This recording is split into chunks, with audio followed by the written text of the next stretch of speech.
Hi, and welcome back to the Agents of Artemis VALORANT tournament, which we are watching ASAP versus Kitbash today. What are our thoughts so far, Sunny? What am I what? Sorry. What are your thoughts so far? My thoughts so far. Honestly, yesterday's games were kind of crazy. I feel like I don't know. We definitely saw a lot, and I saw a lot of stats from those teams and the teams that they've Yeah, played definitely. before, and it led to a deep dive between ASAP's and Kitbash's. So I'm very excited to share kind of like my thoughts and the maps as well.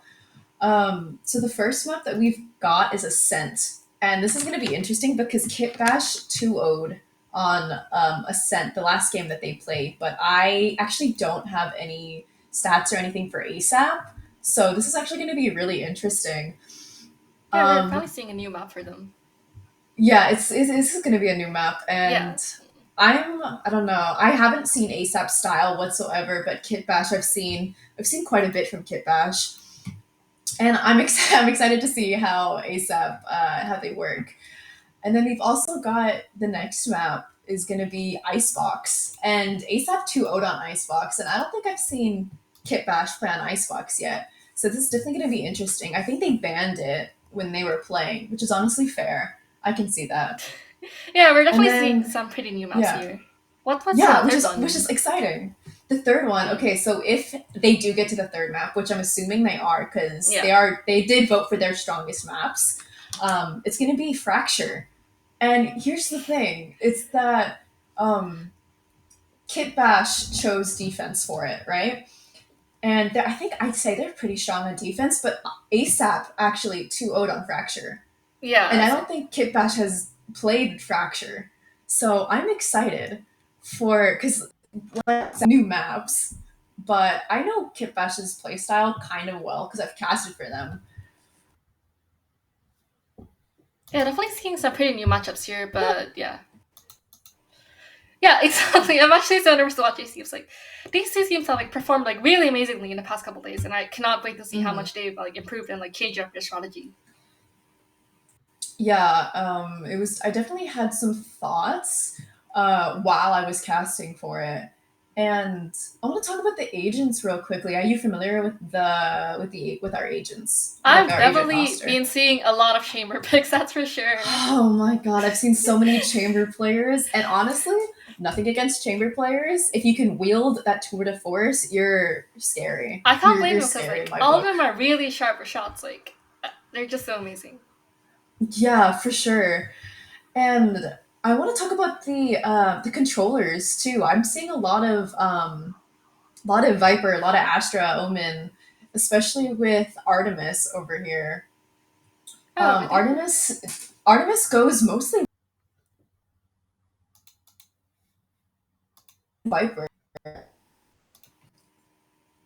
I see what actually else do we haven't seen have. them play yet. I have not seen Really, Kitbash play yet. Yeah. that's actually really interesting. We both have thoughts about the other team We have because we haven't contrasting thoughts. watched. Here you go. We do, we Yes. do, and I'm hoping we can give a little insight to our viewers today. Yeah, definitely. I can't wait to see Asa play again. I believe that I've only costed like semifinals. We're gonna bring up this bracket real quick. We've got Sakura played against ASAP the first time, and then Kitbash played against Vivid, and that was a match to watch. That was Kitbash and Vivid. That was a I think I casted for two games, and they really were not giving that up. They really were not. Yeah, and Artemis do you happen to have the score for Kitbash did versus not. Vivid? Oh my goodness, yeah. How And was it? oh my goodness, honestly, I think they went into overtime like four times. Oh my gosh. Oh, But that sounds like a pretty intense matchup. it was you. So you watched Sakura and ASAP, correct? Yes. All right. What are your thoughts on that? Hand, give them to me. Oh my god, that last match especially lasted so long. I was so nervous for both teams. Really? Yeah, it was a double overtime as well, I believe. Yeah, these teams are, if they're going into overtime this much, then I'm definitely curious. I feel like we are going to be in like, oh my goodness, we're going to be in for a ride. We'll be looking at the prize pool next. Yeah, so sponsored by Berserk, which happens to be one of Australia's largest and oldest alternative brands. Berserk will be offering $1,100 in vouchers, and overall, we also have a cash prize pool as well for this tournament.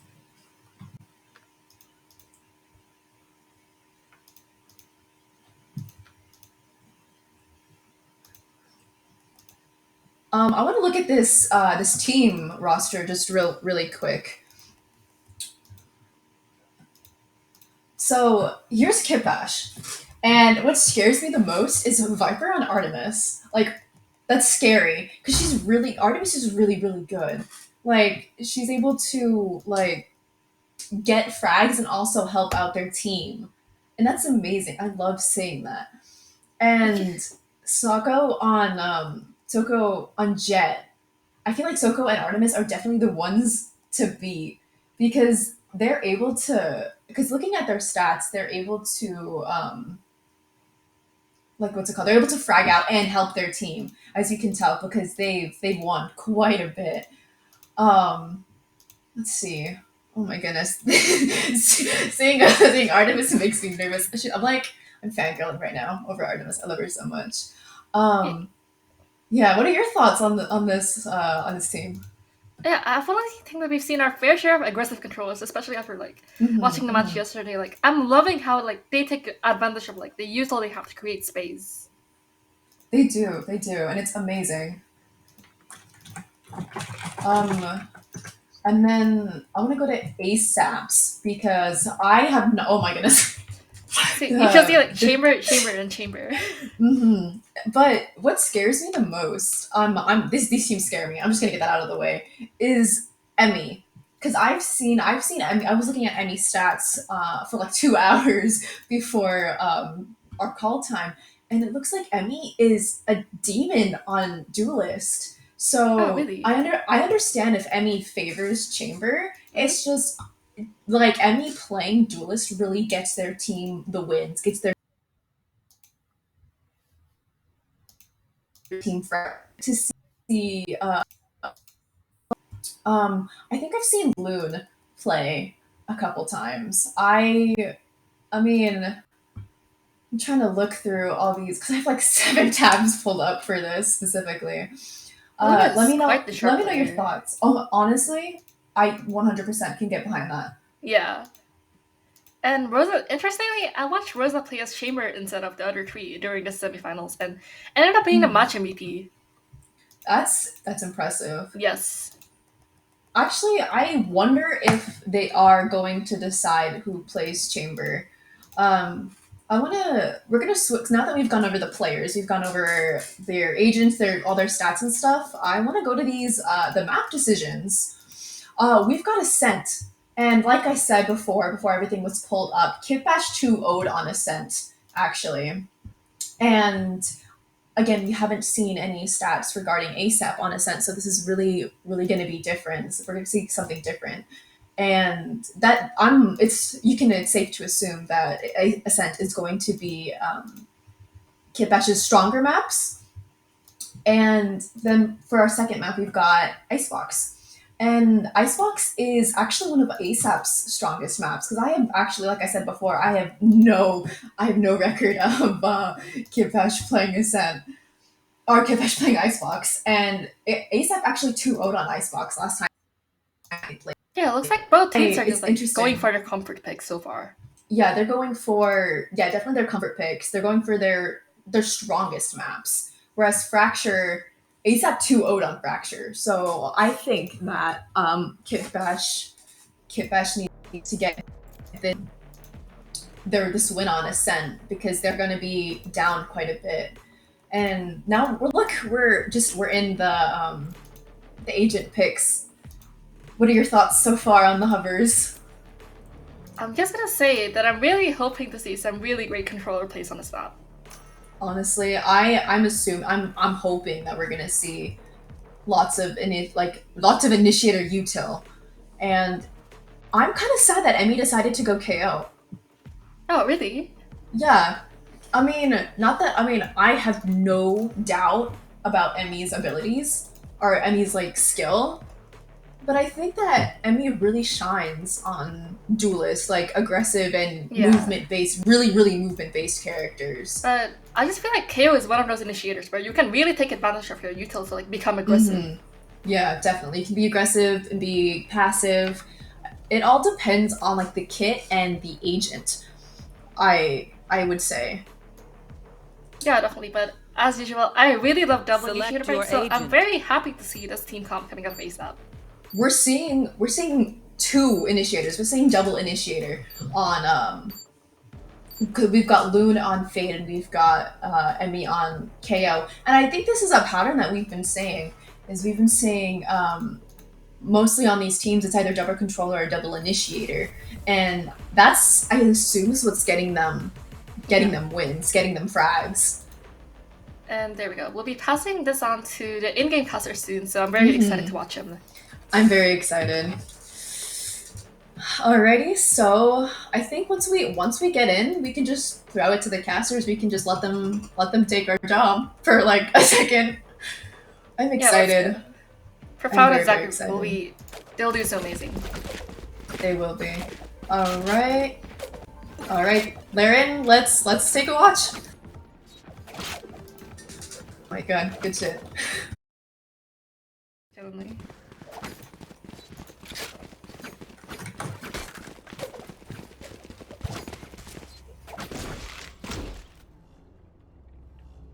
There.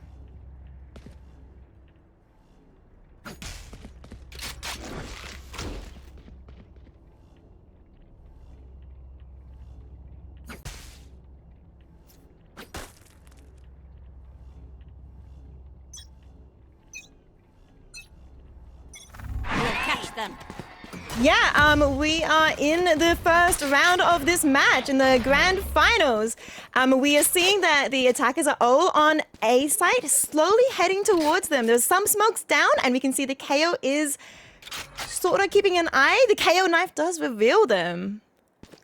Yeah, that's quite a bit of information that the defense has gotten right now, and on the back of that, it is going to be Xbox making a quick rotation over. You do see Emmy going for the swing. They're able to take down the counterpart KO. Artemis being shut down. That's going to be less flashes, less utility available, as the team, despite that player falling, still tries to make their execute onto this A side. Off the back of the jet smoke, it is going to be them pushing in, but in this retake situation, I think that the defenders definitely have an advantage. Yeah, for sure. All the defenders are still alive, and there's only 4 attackers left. And they do get another attack, and there are now only 2 attackers left. They do get the plant off, but 1 enemy remaining. Omen, defenders actually take the round back and are defusing now. Very good clutch from Rose and everyone there. That was a really clean retake. I love how Rosa came around for that late flank, able to just pincer in these players and find that last kill. But, you know, talking about this map, I think that it is Kitbash's pick, if I'm not wrong, a map where they found success before in the quarterfinal stage with a dominant 13-5 victory to move forward in the tournament. So I think they're definitely feeling themselves. But, you know, again, this is a tournament where both of these teams have made their way through the brackets without dropping a single map. So we're definitely in for a really competitive series. Right now, though, the attackers, you know, they did get the plants, but despite that, it does seem like they're going to be going in for a bit of an eco here, not really buying up much except pistols. So I don't really know how much they can do here, though it just seems like they're going to be waiting for a bit of a push from the defense. Yeah, the defense do try and get some information out, but they aren't finding anything yet.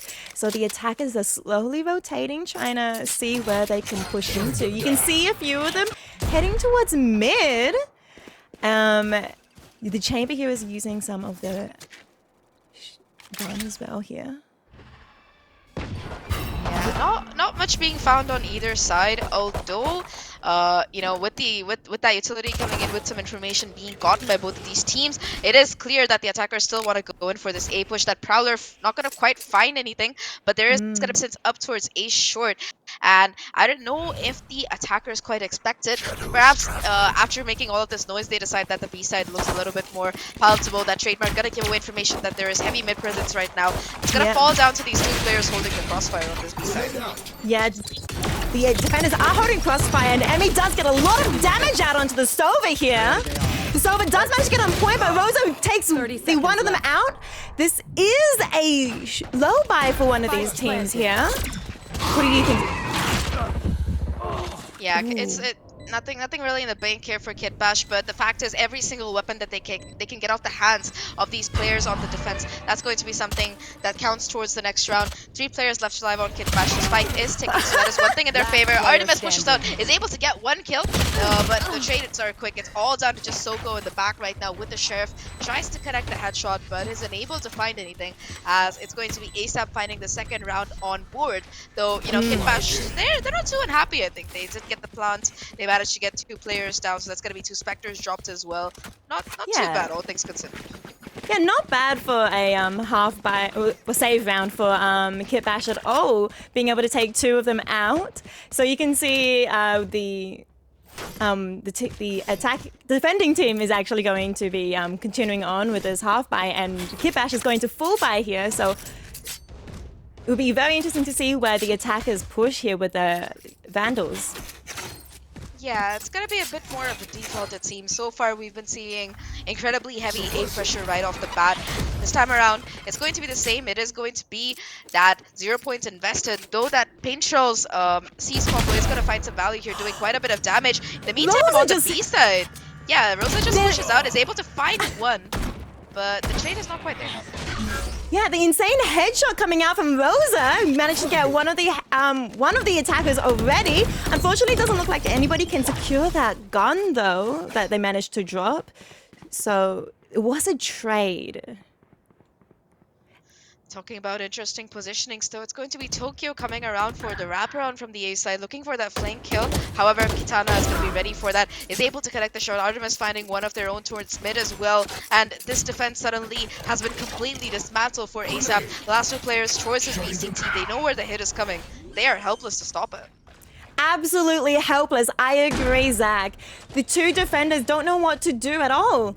And the attackers are all set up very securely on site here.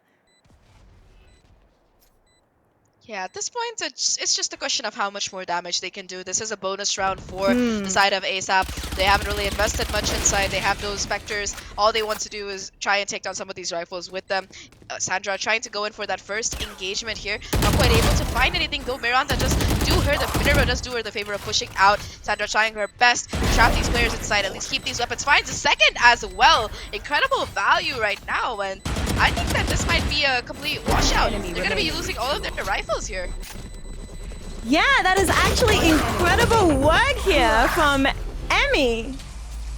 And they do manage to lose all their rifles. However, I have just gotten some information from the broadcast team. It does seem like there was a disconnect during that round, and we're just getting confirmation from the admins whether or not they will be replaying that round. And yes, it does look like they will be, in fact, replaying that round. How do you feel? How do you feel about how that game played out, Zach, with the so far? I mean, yeah, so far that was a bit awkward. I was wondering why the jet wasn't really moving around, just standing towards me, like, have you given up? Are you like giving up control of your rifles? But yeah, the people being AFK makes way more sense. Yeah, I did see, I think it was the KO or Emmy or something as well, being in the corner, just sitting there and in the top of B, and I was like. And then I was looking at the Discord and listening to the people in my voice. I'm like, oh, that makes a lot of sense. But we are going to go back into the game after a bit of a tech pause, make sure everyone is on the same page, everyone is connected, and it should be good. It was really amazing, though, to see Emmy come back from that disconnect and get... How many kills did she get, Zach? I think she got 3 before Yeah. things really messed up, but still, I think that's gonna make both teams a bit happy. I think that the attackers definitely aren't happy about losing that many rifles, but more than that, the defense they constantly just kept getting timing. Despite Rosa getting that first pick with that headhunter, they weren't really able to capitalize on it. So right now they know what the battle plan is, kind of coming from Kitbash. Perhaps they can capitalize on it and try to like really make this bonus work for them. I think that's what they have in their hopes. Yep, so the tech pause is now over and we'll be heading straight back into game. All players are accounted for. I'm really excited to see how this round plays out without a disconnect. Wait, no, teams are not ready. Never mind. We're still here. Baited. No worries. But it's what else do you think you think will be happening in this game, Zach? I mean, this is a sense. So we talked about how this is a map that was chosen by Kitbash, if I'm not wrong, and about their previous performances on this particular map. But looking at the Asian comps in particular, I like how the comp for Kitbash is looking because they have that double initiator combo that the KO and Sova together can be really strong. But I think that when it comes to Asian comps, I'm gonna have to favor the one that ASAP is running just a little bit more because I like how the Raze and the Fade utility can really combine to create a lot more value. And of course, Yeah. Rosa in particular, I think she's one of the players to really watch out for. I was talking to somebody, I believe it was yesterday or the day before, and I was trying to get information about all of these players and what exactly roles they play, how well they're known in the scene, etc., etc. So Rosa is one of the most long range players in Valorant, I believe, from the OCE region. She's participated in APAC Game Changers as well. Known for the duelist role, but I believe that for this tournament, she's been filling in on the chamber. And we saw how accurate she is just that last round, right? She's For definitely been sure. a menace. Yeah, I got the privilege of watching the first round first game that Rosa was playing in, and yeah, she really, really popped off, and it was amazing to see those chamber shots that was happening as well in that game. Really impressed me a lot. So I'm really excited to see how Rosa performs as well as chamber in this matchup as well. Yeah, so for the side of ASAP, I think that they have a pretty stacked roster, I'll be For honest. sure, And the yeah. thing is that everybody on the team, like I was going through their previous games as well. In the tournament, I think the biggest buff that they have, so as to speak, is that every single player on the team, they perform. It's not just the frags, but when it comes to utility True, or of when it course, comes to yeah. being able to trade each other, they just are so good at it. Especially in their game against Sakura yesterday, sorry, day before yesterday. I think that they were really able to demonstrate how dominant they were on those attacking rounds, just constantly being able to take those aim duels and win out those head-to-heads. Like each individual player, they were really shining. So I think that that is something to watch out for when it comes to that particular team. But what are your thoughts on Kitbash? On Kitbash, so Kitbash has unfortunately lost the first 2 rounds, but what we did see in that round just then when they did have a full buy before the tech pause was they did perform really well together and was able to capture that, like get onto that site really well. And so I'd love to see that happen again in this round as well. See them attack and get onto point, secure the site and plant and everything. Yeah, that's definitely true. The thing is, I think that for this matchup, I was talking to my friend again. So Yeah. her name is Connie. I think that she's an ex I love CS:GO Connie, pro. yeah. Yeah. Oh yeah, you know her. Yeah, that's great. Yeah. So I, I'll be very honest. Before I talked to her, I knew almost nothing about the teams here. I was just like, okay, OC Valorant, Game Changers. I don't really know much about them. Some of the teams do participate in the APAC region, but because of the servers and the ping, it's really difficult. Yeah. Yeah, I think that people from the region get about like 100, 150 on Singapore servers, which is not exactly the ideal thing to be playing an FPS game at. But I was talking to her and she was telling me about like both of these teams. Like before the semis even happened, she said that yeah, it's going to be ASAP and Kitbash probably playing in the finals. Don't worry about it. I'm like, Yeah. wow, Wow, really, yeah. really. She called it. Did you know Connie's actually in chat right now? So hi, Connie. Connie is a W. Connie is a W person. Like honestly, she should be doing like this whole analyst thing because she has so much knowledge about the team, so much of the players. Like I was just mind blown by the amount of insight that she had to offer, and I was like, okay, I can do this for APAC, but this is somebody who could really do it for OCE, and it's just so nice to know somebody like that who can pull up the stats and pull up the data that you really need, because VLR only Yeah. tells you so much. We are still struggling with the tech pause, unfortunately. It does seem like a player is having a bit of a problem with internet and keeps disconnecting and reconnecting and everything like that. So I will try and keep you guys updated so we know you guys aren't out of the loop and we guys know exactly what's going on in the game. But yeah, we're still trying to get everything underway. So just hold on tight, everyone. I think we might have to go into a break as well, because like We you might, mentioned, yeah. one of the players' internet is not exactly in a good spot. But hey, what's a tournament without technical difficulties? Even VCTs have them. So Exactly. seeing this is the VCT off season, it's quite fitting that of course we're gonna have the same I technical mean, difficulties Aussie here as well. internet, am I right? You know? It's not just Aussie, trust me. It's global. Yeah.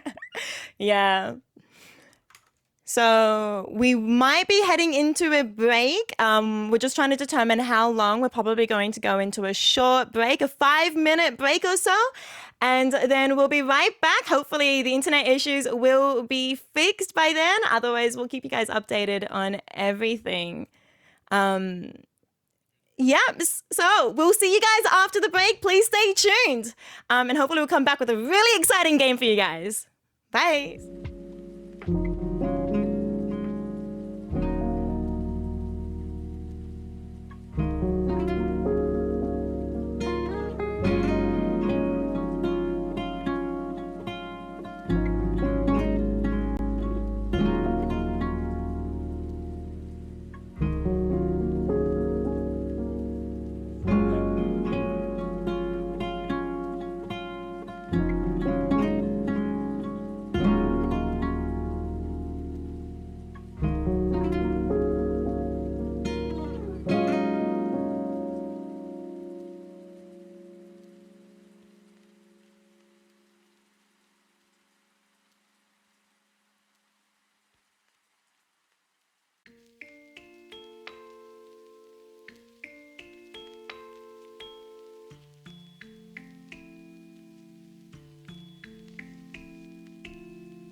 Surprise! You guys probably thought you had to wait another 30 seconds to go in, but we're gonna be heading in right now as we managed to roll it back successfully to the state of game where it was. Again, you can see just the 3 Spectres available right now for ASAP on this bonus round. And this time, they're not messing around. They're getting aggressive. Tokyo already with that quick satchel, able to find a first kill before, falling back.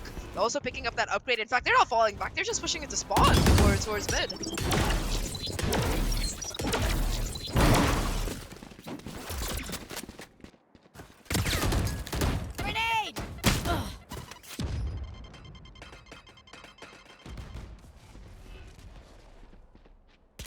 This crossfire though between Loon as well as Tokyo might be something to watch out for, because right now the defense, they have so much map presence. They managed to completely clear out A main. You have 2 defenders on B holding a crossfire as well, and mid presence, well, it was there, but right now it is going to be a 1-for-1 trade towards B main. Numbers advantage still in favor of ASAP, even if the weaponry quite isn't, and off the back of that they're going to be executing into B. Last player standing. Spike down B. So that's gonna be a 3K for Emmy.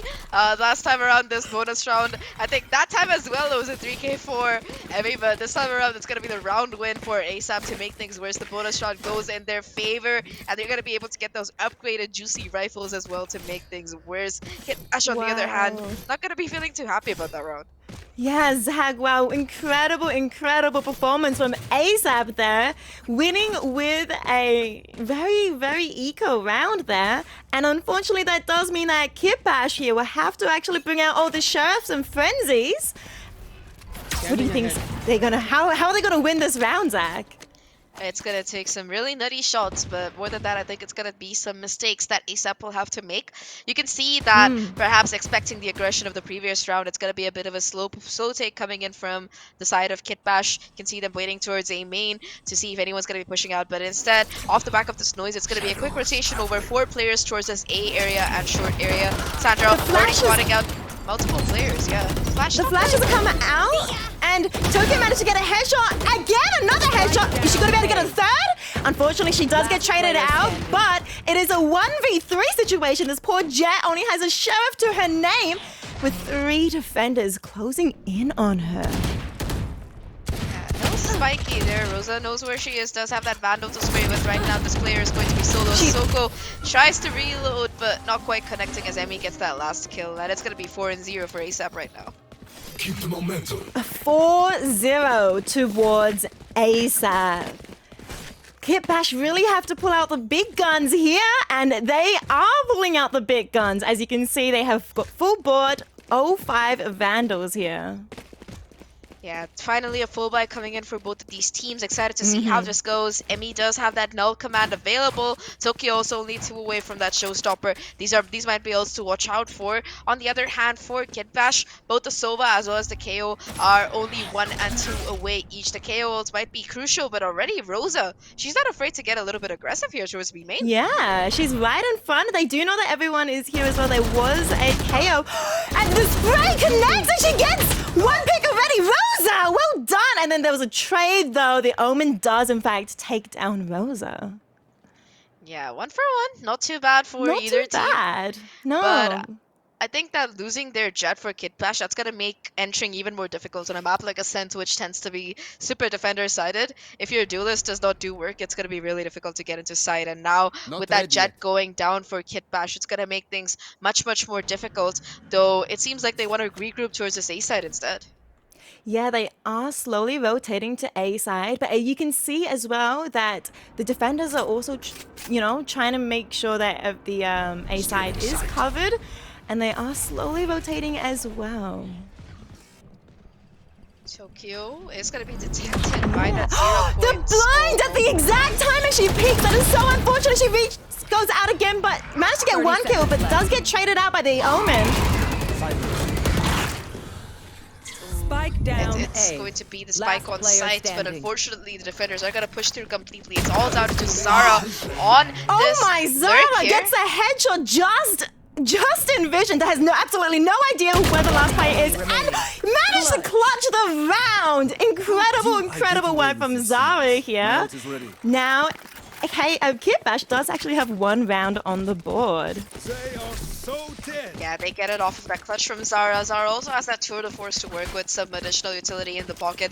But talking about interesting pieces of utility, Rosa is going to be investing in that operator as well. We've seen how much value she's been able to get off of these aggressive peeks towards B-main with just a rifle. But now with that operator, I'm wondering which position she's going to be holding. Seems like it is going to be Yes. B-main again, so let's see how round number 6 goes. As it's going to be, again, a You full want buy to coming in play? from both of these Let's teams. Yeah, Play. we do actually see the quite a few of the attackers heading towards B. No one has peeked out yet though, but the Jet is slowly peeping out. And the peek and Rosa gets the shot. Well done.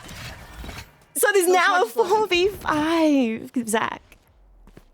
Yeah, great shot coming in from that operator. You really don't want to dry peek those angles, especially when you do have a KO and an Omen for that very purpose, or even a Sova drone to try and invest. But yeah, that's going to be a little bit unfortunate. It's going to force the Kitbash back towards that A site right now. But again, they have no info. They don't know who's playing here. They don't know that 3 players Teleport's from the ready. side of ASAP are still going to be holding this. And in the meantime, Rosa has just taken control of that B main angle just by herself, not letting anything come through really. And with 49 seconds left on the clock, it remains to be seen where Kitbash wants to go. It does seem like they want to go towards this A side, and they do have the null command to work with. But how are they going to overcome this player disadvantage? KO does have the ult here. The flash comes out, but 26 HP as she tries to engage, but unfortunately does get taken out. Xbox record that. Does get 2 kills. The Sova ult comes out and does manage to get 1 more kill, but unfortunately Sova versus the Wild. She gets trapped by the Fade. And it's a 1v4, and unfortunately she does get taken out by the KO. Yeah, bit off a little bit more than she could chew there, but nevertheless a great round again for ASAP coming in off the back of that operator buy from Rosa. Still manages to hold on to it as well. So I think that Kitbash, they're gonna have to be much more careful about how they're really gonna be swinging these angles. They also, for the side of ASAP, they still managed to hold on to 2 of those crucial ults as well, both the Nightfall as well as that Showstopper. For the side of Kitbash though, unfortunately, it seems like it's gonna be another eco, though Soko with the Blade Storm. That might be the player to watch out for. True, yeah, we'll see if Jet uses her ult immediately! Immediately Tokyo initiates with her ultimate as well. When Emmy gets a headshot, it is not looking good for the attackers here at all, Zach. No, it's really not. A quick dismantle coming in on this eco round here. 2 players already down towards mid, and the last 3 from Kitbash. They're just waiting towards A mid, hoping against hope that a player from ASAP will make a mistake that they can capitalize on. But right now, the gameplay for these players are so dangerous! That happened! close. Soko got 3 kills using her ultimate here. Low HP, only 30 HP, but a big dream here. Can she clutch up and get the other 2 kills? Oh, Rosa clutches with the operator once again. Really, really highlighting that she is, in fact, really good at that long-range battles. Yeah, the operator just makes something that's almost impossible to win against, and now that the defenders have extended their streak to 6-1, it's a good time for a timeout right now. Kitbash really need to figure out what they're doing wrong here, which I think can be broken down to a few basic things. Number 1, they're not prepared for the random aggression that seems to materialize from ASAP. They're not prepared for those pushes coming in. Twice so far, Tokyo has managed to take some aggressive control towards A main or mid and found a pick off the back of that. So that's something that they haven't quite figured out how to deal with. Number 2 is that presence from Rosa, constantly peeking out, getting aggressive, trying to get information as well as that first pick. And unless Kitbash, they invest some utility to try and clear it out, I don't think that they're going to be making any kind of headway into sight at all. In fact, so far out of all of these rounds, I think that Kitbash, they haven't even gotten a plant really because of the kind of defense that ASAP is putting up.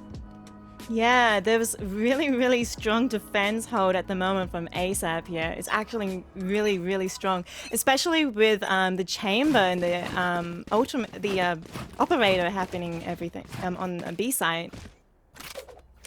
Yeah, the B side definitely locked down if Rosa has anything to say about it, and it seems like she does again, going in for this B main hold possibly, or towards mid this time. But talking about where the attackers want to go, it does seem like B main is where they're going to be focusing up those efforts as well. Hopefully, yeah, we do see a Sova drone coming in, which is immediately going to be stalled with that. 0 points coming in from the KO there. Rosa still holding this close angle. Has to be checked, and hopefully they invest a flash or at least a recon before they really go inside.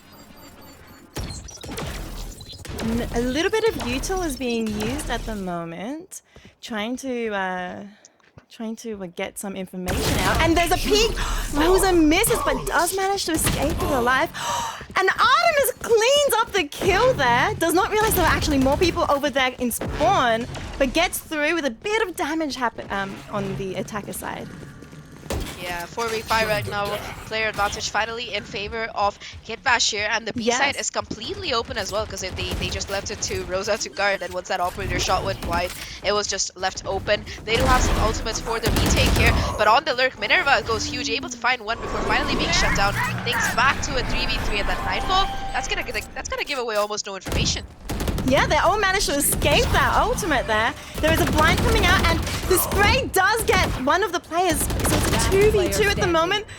One left. Fade versus KO and Jet. KO was so low HP at the moment. The Prowler goes out. Does find in some information. She knows there's one on the left and cannot confirm the kill. It is the attackers win. The attackers are back in the game, Zach. Yeah, all because Rosa couldn't quite connect those two crucial shots, and the fact that there was no other utility to really try and stop them. I mean, was forced to fall back, and just like that, in Kitbash, they seemed like that timeout worked out for them. They're gonna be back into this, and the thing is, they did invest a few ults. They invested, I believe they invested a null command from Artemis to try and get in. They also did use that Tour de Force in the previous rounds, so they're not really gonna have any ults to work with, but still, the economy is there, so that is something to watch out for. Talking about ults though, this time around, my eye is on the Tour de Force again from Rosa. Yeah, she is going to be holding down the site with the Tour de Force, and opting to buy no gun here. There's a bit of a creep happening towards mid. Sova is going to go through the smoke, does not realize she's right next to Rosa, and gets taken out. Bit of an awkward moment there. Soko tries to go back to find a trade, but not they quite don't realize. They also don't realize that there's actually a KO hiding in the corner here. Still unseen, and she gets 2 kills. So clean from Emmy here. I like that trigger discipline, you know, usually when people flash, they just go for the blind spray. But Emmy was like, you know what, let me risk this, gets 2 for her troubles. A great double kill coming in towards mid, and that just leaves these last 2 players from Kitbash completely lost as to what exactly they could do or where exactly they could go. Remember, their economy isn't looking too great. If they lose this, it's probably going to be a reset right now. Soko trying to pull whatever they can out of their pockets, but again, all this oppressive utility coming in from ASAP, it just completely denies the push. And right now, it seems like Kitbash, they might just try to save these guns and hold on to them for the next round. There is somebody still hovering A mid, so if they do want to rotate to A, they will find Rosa there trying to defend that side. They do have the Omen ults as well if they want to try and somehow win out this 2v4, but I don't know if that's going to be happening. Yeah, exactly. Yeah. With 10 seconds left, it's just going to be a save, I guess. Must be. But yeah, that was a really funny round to watch towards mid. Like, you know, you expect Rosa, yeah, to be fair, okay, you see a player, they get a kill, you hear them rendezvous away, TP away, and you're like, okay, yeah, it's gonna be sure, we're just gonna flash it and then go through it, nobody's shooting at me, all clear, and then suddenly, Amy jumps out of the corner and is like, yeah, boom, 2 kills for me. They did not expect 2 people holding that point in mid at all, which played really, really well for the ASAP. Yeah, Emmy's actually got 13 kills, Zach. 13 kills and 3 deaths. We've been talking a lot about Rosa the entire time, but maybe we should be looking at Emmy a little bit as well. I mean, Emmy, I think that Emmy is the ideal for this particular team, and you know, she's been in the scene for a while. Been known for her abilities, and yeah, besides the ideal role, right, like you mentioned, she is popping off right now on the kill feed at the very least. And again, there's gonna be a lot of oppressive presence towards A main. Soko this time around though, being able to capitalize, get that first kill, dash away, preventing the trade, making things difficult. And right now, it seems like Kitbash, they're intent on exploiting this vulnerable A side now that they have the player advantage.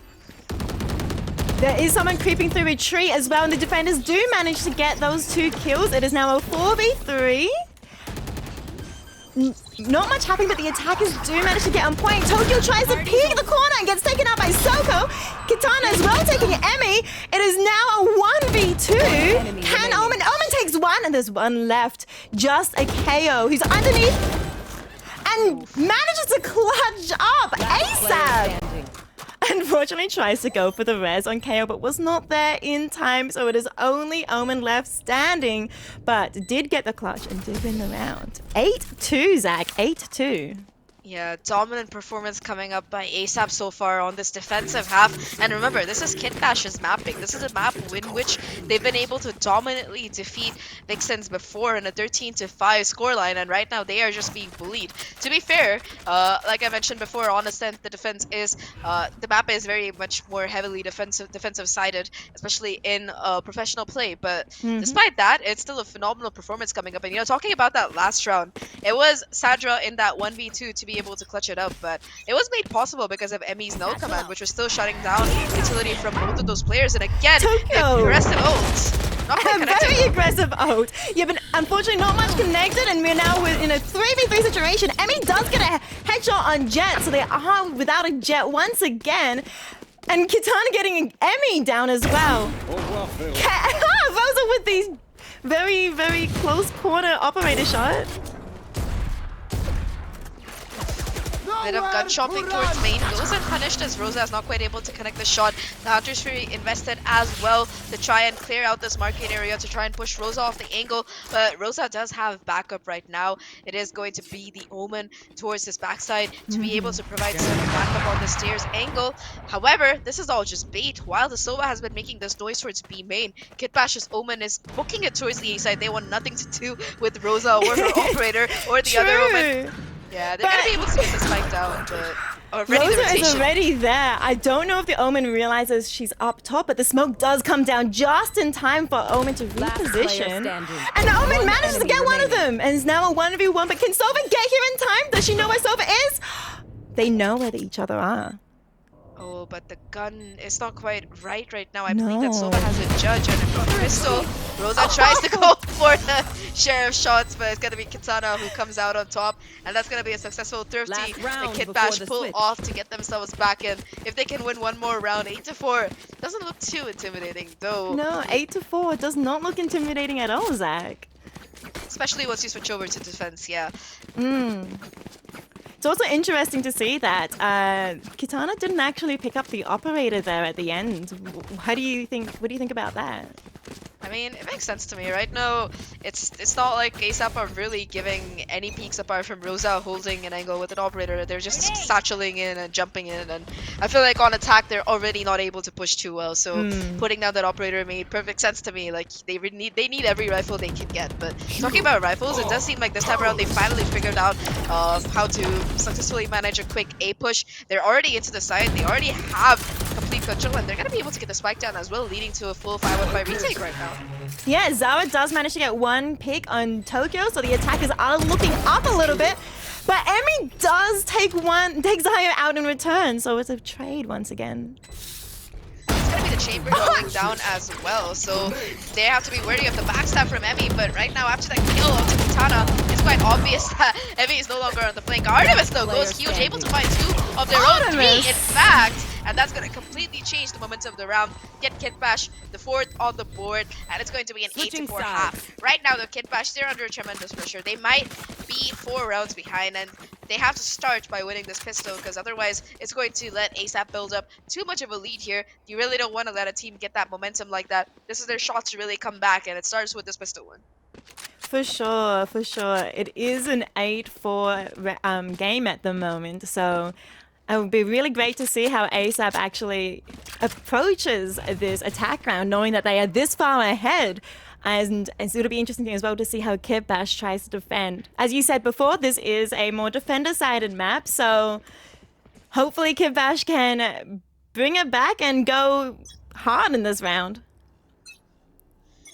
Yeah, a lot of stakes are really high here. Starting things off though, it does seem like it's going to be a really aggressive mid push coming in from these Kitbash players. They're just going to be running it towards this B main. All that sound being made is going to give away some information though, that the B side is empty, and the attackers are just going to be booking it towards the A side instead, where there is only one jet towards a short area waiting. Soko will hear all of these players coming in, but doesn't really have the manpower to fight that. The defenders do manage to pick up Rosa, who was lurking in B main, and we do actually see 2 more attackers, and it is now a 2v3 as standing.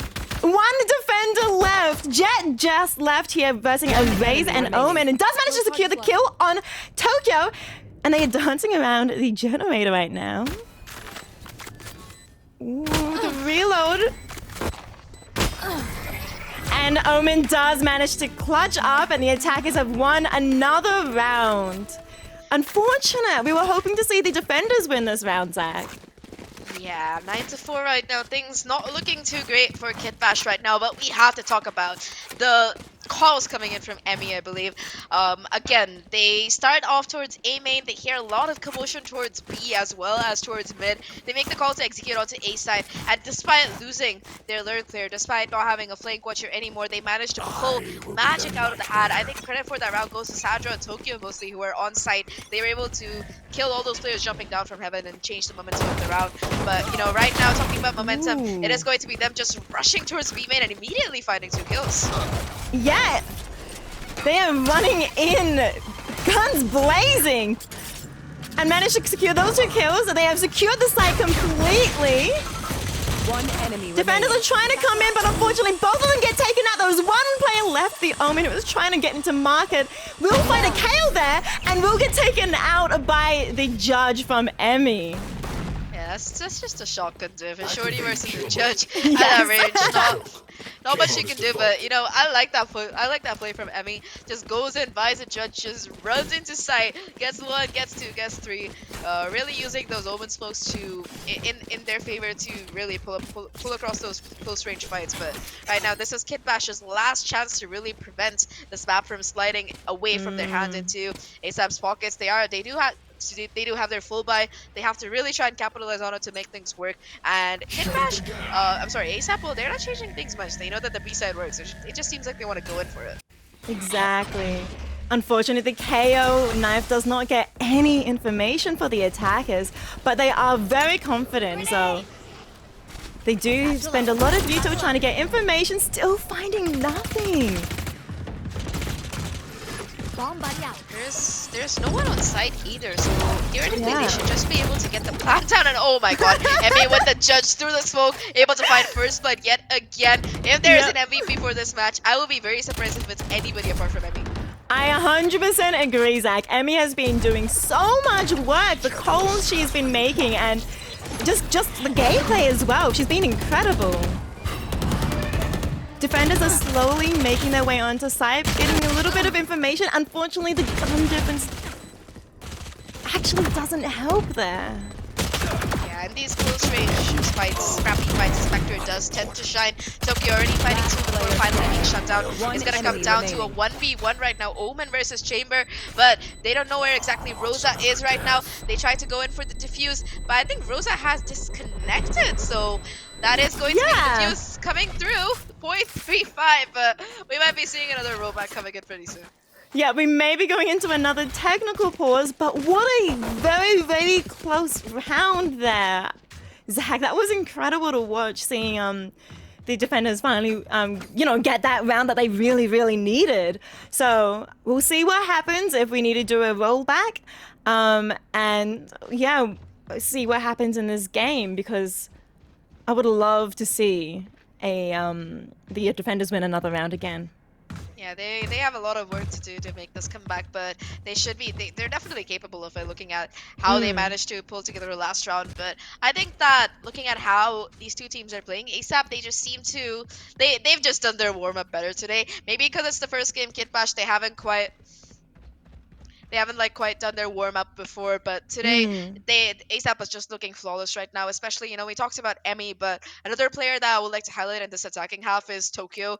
They're looking yes. utterly fearless, just satcheling in off the back of the utility usage. And again, the utility usage coming in from ASAP as well was so phenomenal. Like that execute that we just saw on this bonus round. The paranoia for switch, the smokes come down, they have the haunt to clear outside. They just go in off the back of that, get that first pick, and immediately that post plan positions as well. They're just so clean, being able to just trade each other constantly. I think that's what really sets them apart today from what I've seen of their gameplay. Yeah, very, very clean play from everyone on ASAP. Everyone is doing their roles really, really well. Yeah, this satchel play from the Rays from Tokyo on ASAP, just seeing her jump right in, like absolutely no fear, full of confidence, was really amazing to see. Yeah, I like how willing these players are from ASAP to take these fights, even if they're not on super favorable terms. Because, I think Mm, what really, I think that if Rosa had been present last round, it might have even been a win in favor of ASAP. Because Rosa would have definitely been able to buy more time tonight, that diffuse coming in.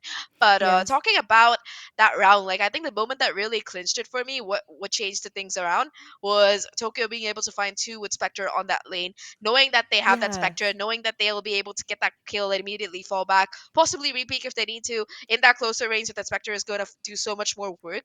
That's just a really good call to take and a really great fight. And I think that's what really sets ASAP apart. They've been taking phenomenal fights throughout this game. They've been using utility to really push things around in their favor. And despite not really having what you'd call the weapons advantage, it doesn't seem to affect them at all. They just go forward and it's like Emmy, go kill with Judge. Tokyo, go kill. Everybody go kill. That's how that round seemed to like play out towards the end. Yeah, really, being on a save or a full buy, it does not seem to make any difference to ASAP at the moment. They just can do kills with judges, with vandals, with operators, with sheriffs, with anything really. They're just really on top of their game today. Yeah, they're looking super warmed up. And remember, this is map number 1. This was chosen Mm, by Kitbash, if I'm not wrong. This is their map pick, and I think it's safe to say that ASAP, they've been putting up a dominant show so far. And it looks like if things keep up the way they're going, it's gonna be them taking this particular map. So on map number 2, which is Icebox, if I'm not wrong, it's going to be really really difficult for Kitbash to try and make a comeback possibly because sure they have played Icebox before, they have managed to win against Vivid Obsidian, in fact, the day before yesterday. But this is one of ASAP's best maps. In fact, the only time they played it in this tournament so far, they had an extremely dominant 13-1 victory. So I think if Ascent slips out of the hands of Kitbash and it goes at like a really uh high score deficit, if the win is like 13-5 or 13-4 or something, which is what ASAP seem to be finishing things off on right now, I think that things are looking a little bit bleak for them. a little bit bleak indeed, Zach. A little bit bleak indeed. I do want to see them, hopefully, figure things out a little bit more and we can then get a second game and a third game. I would love to see a third game in our grand final, and get more action because I love VALORANT action. I love watching these games, so it'd be really great to see a third game for sure. Yeah, but before we talk about heading into game number 3, we're still having Yep. technical difficulties with game number 1. So I think that we're gonna be throwing it back to a short break. But don't worry, we'll be right back. We'll figure out this player DC situation and we'll be jumping right back into the action. So stay tuned.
We are back in game now.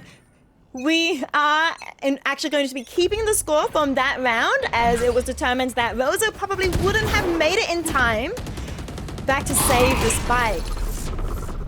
And you can see here that the attackers are heading towards A site and have already used quite a lot of Yuto to try and get information, and the defenders have responded and rotated a little bit over to A. Yeah, now a little bit of discipline coming in right now from both of these teams. They really don't want to make any mistakes. Again, Kitbash not really having the best of economy to work with despite winning that particular round because they lost all of their players except for one. Soko though with the Sheriff able to find that first blood onto Tokyo, completely demolishing the push right now and still being able to hold on to that angle. Luna will find one of their own, but it's going to be a 1-for-1 trade right now as the A side has been taken at the spike. The spike should go down, but Zara does get another pick with the Sheriff over there near mid. It is now a 3v4. The attackers are only 3 down. Here comes the Fate Ultimate. Doesn't find 3 of them. The flash goes out, but no picks taken out yet. Yeah, it's One enemy it's been remaining. really slow. Soko finds another along with Zara though with those Sheriffs. It's all done to just Emmy here. She's been huge on this map so far. Finds one, a 1v2 to clutch out. Not quite able to connect the shots though as Soko with 3 on the round will let Kitbash get another 10-6 right now, and they are on the verge of making this comeback work out right now. Thrifty in their favor. Yes, Zach, yes. It is now 10-6. We are seeing Kitbash getting some more rounds. This is absolutely what we needed to see from Kitbash. I am so happy to see that they are managed to clutch. They have more economy as well. They do actually have a lot more money than ASAP at the moment, but it does look like ASAP is going to try and still buy here. Yeah, the economy definitely in their favor, working out right now. ASAP, like you mentioned, still able to put together a buy, though it's going to look a little bit rough. You do see two players with light armor, a Guardian as well in the mix, but that's not going to stop them as they go in for this quick B execute. That recon spotting out two players right now towards main, trying to get the orb as well. And I really like how ASAP, they just try to, every round, they take control of B main and get that ult orb. Every round. They are getting that ult orb a lot, for sure. And it does seem like Tokyo does have her ultimate here as well, so we might be able to see some entering from Tokyo here. But it does look like they are just holding off at the moment, just waiting and trying to bide their time to try and get a good opening pick. Slow and steady does it right now. Tokyo holding this angle with the Vandal, waiting for some mistakes coming in.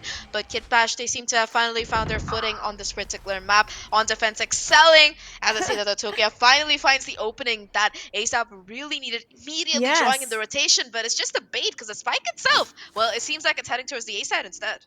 Yeah, it actually is heading towards the A side. And you can see Tokyo has actually retreated as well from B, but the defenders don't know that. Two of them are still holding there. 30 seconds left. Kadama is forced to retreat after the Fade Prowler spots her. Yeah, that's a bit unfortunate right now. Being pushed off that angle that close. It's gonna let ASAP get the spike down though. So we're looking at a 5v4 retake right now. Again, a lot of utility available for them. That knife not quite spotting out the player. The Haunt does find tremendous value though, finding two players before finally being shut down. And again, on this retake, only a turn of course. There's I don't know how much more they can do.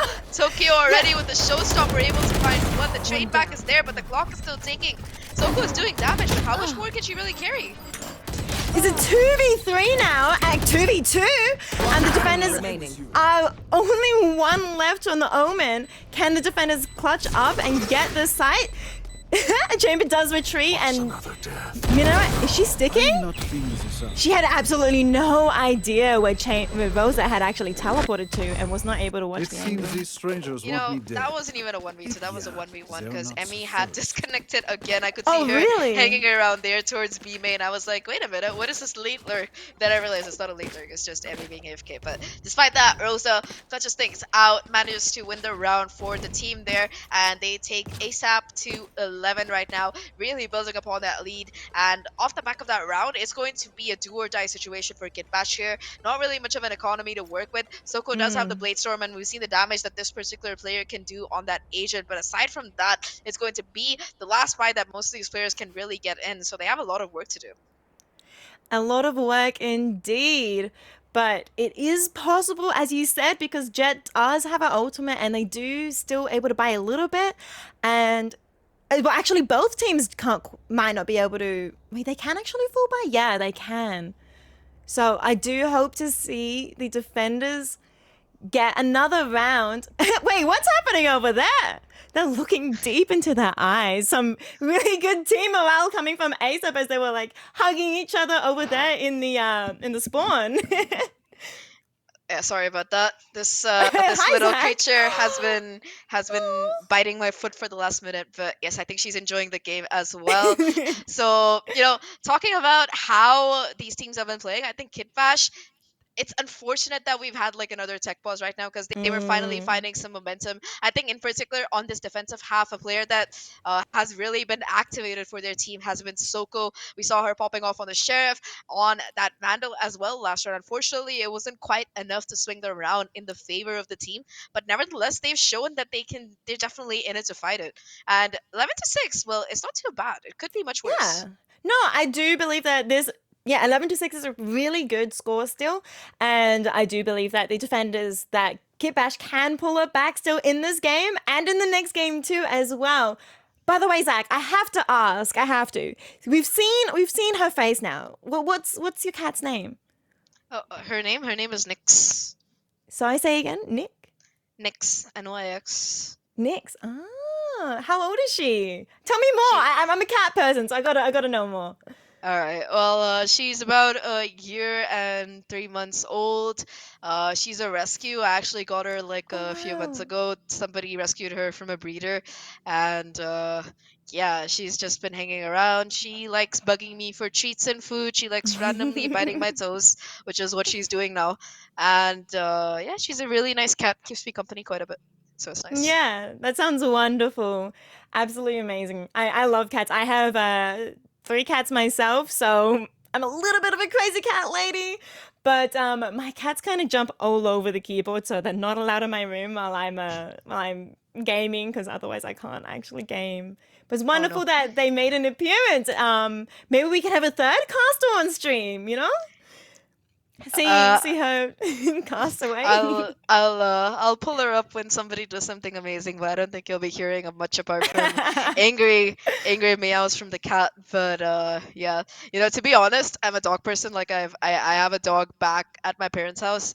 Yeah, I would have got him with me. We live in different cities. I would have got him with me, but he's really old. He's like 11 years old, so it didn't make sense to move him around. So yeah, I've only been a cat person for like about 2 months now, 3 months now, but yeah, I wouldn't trade her at all. They're pretty amazing. Yeah, we are trying to figure out what is happening with the DC. There's another DC. We're having so many tech issues at the moment, and we're wondering whether it's to do with the storms and stuff that's happening all over Australia, which is really unfortunate. We may have to go to a break screen just so we can give some more admins a bit more time to decide what to do here, whether or not we need to continue or not. So, yeah, we'll see you after this break. Another one. Sorry.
game has started now, and we are back in. We do have Emmy back now, and we are going to be continuing from where we left off here.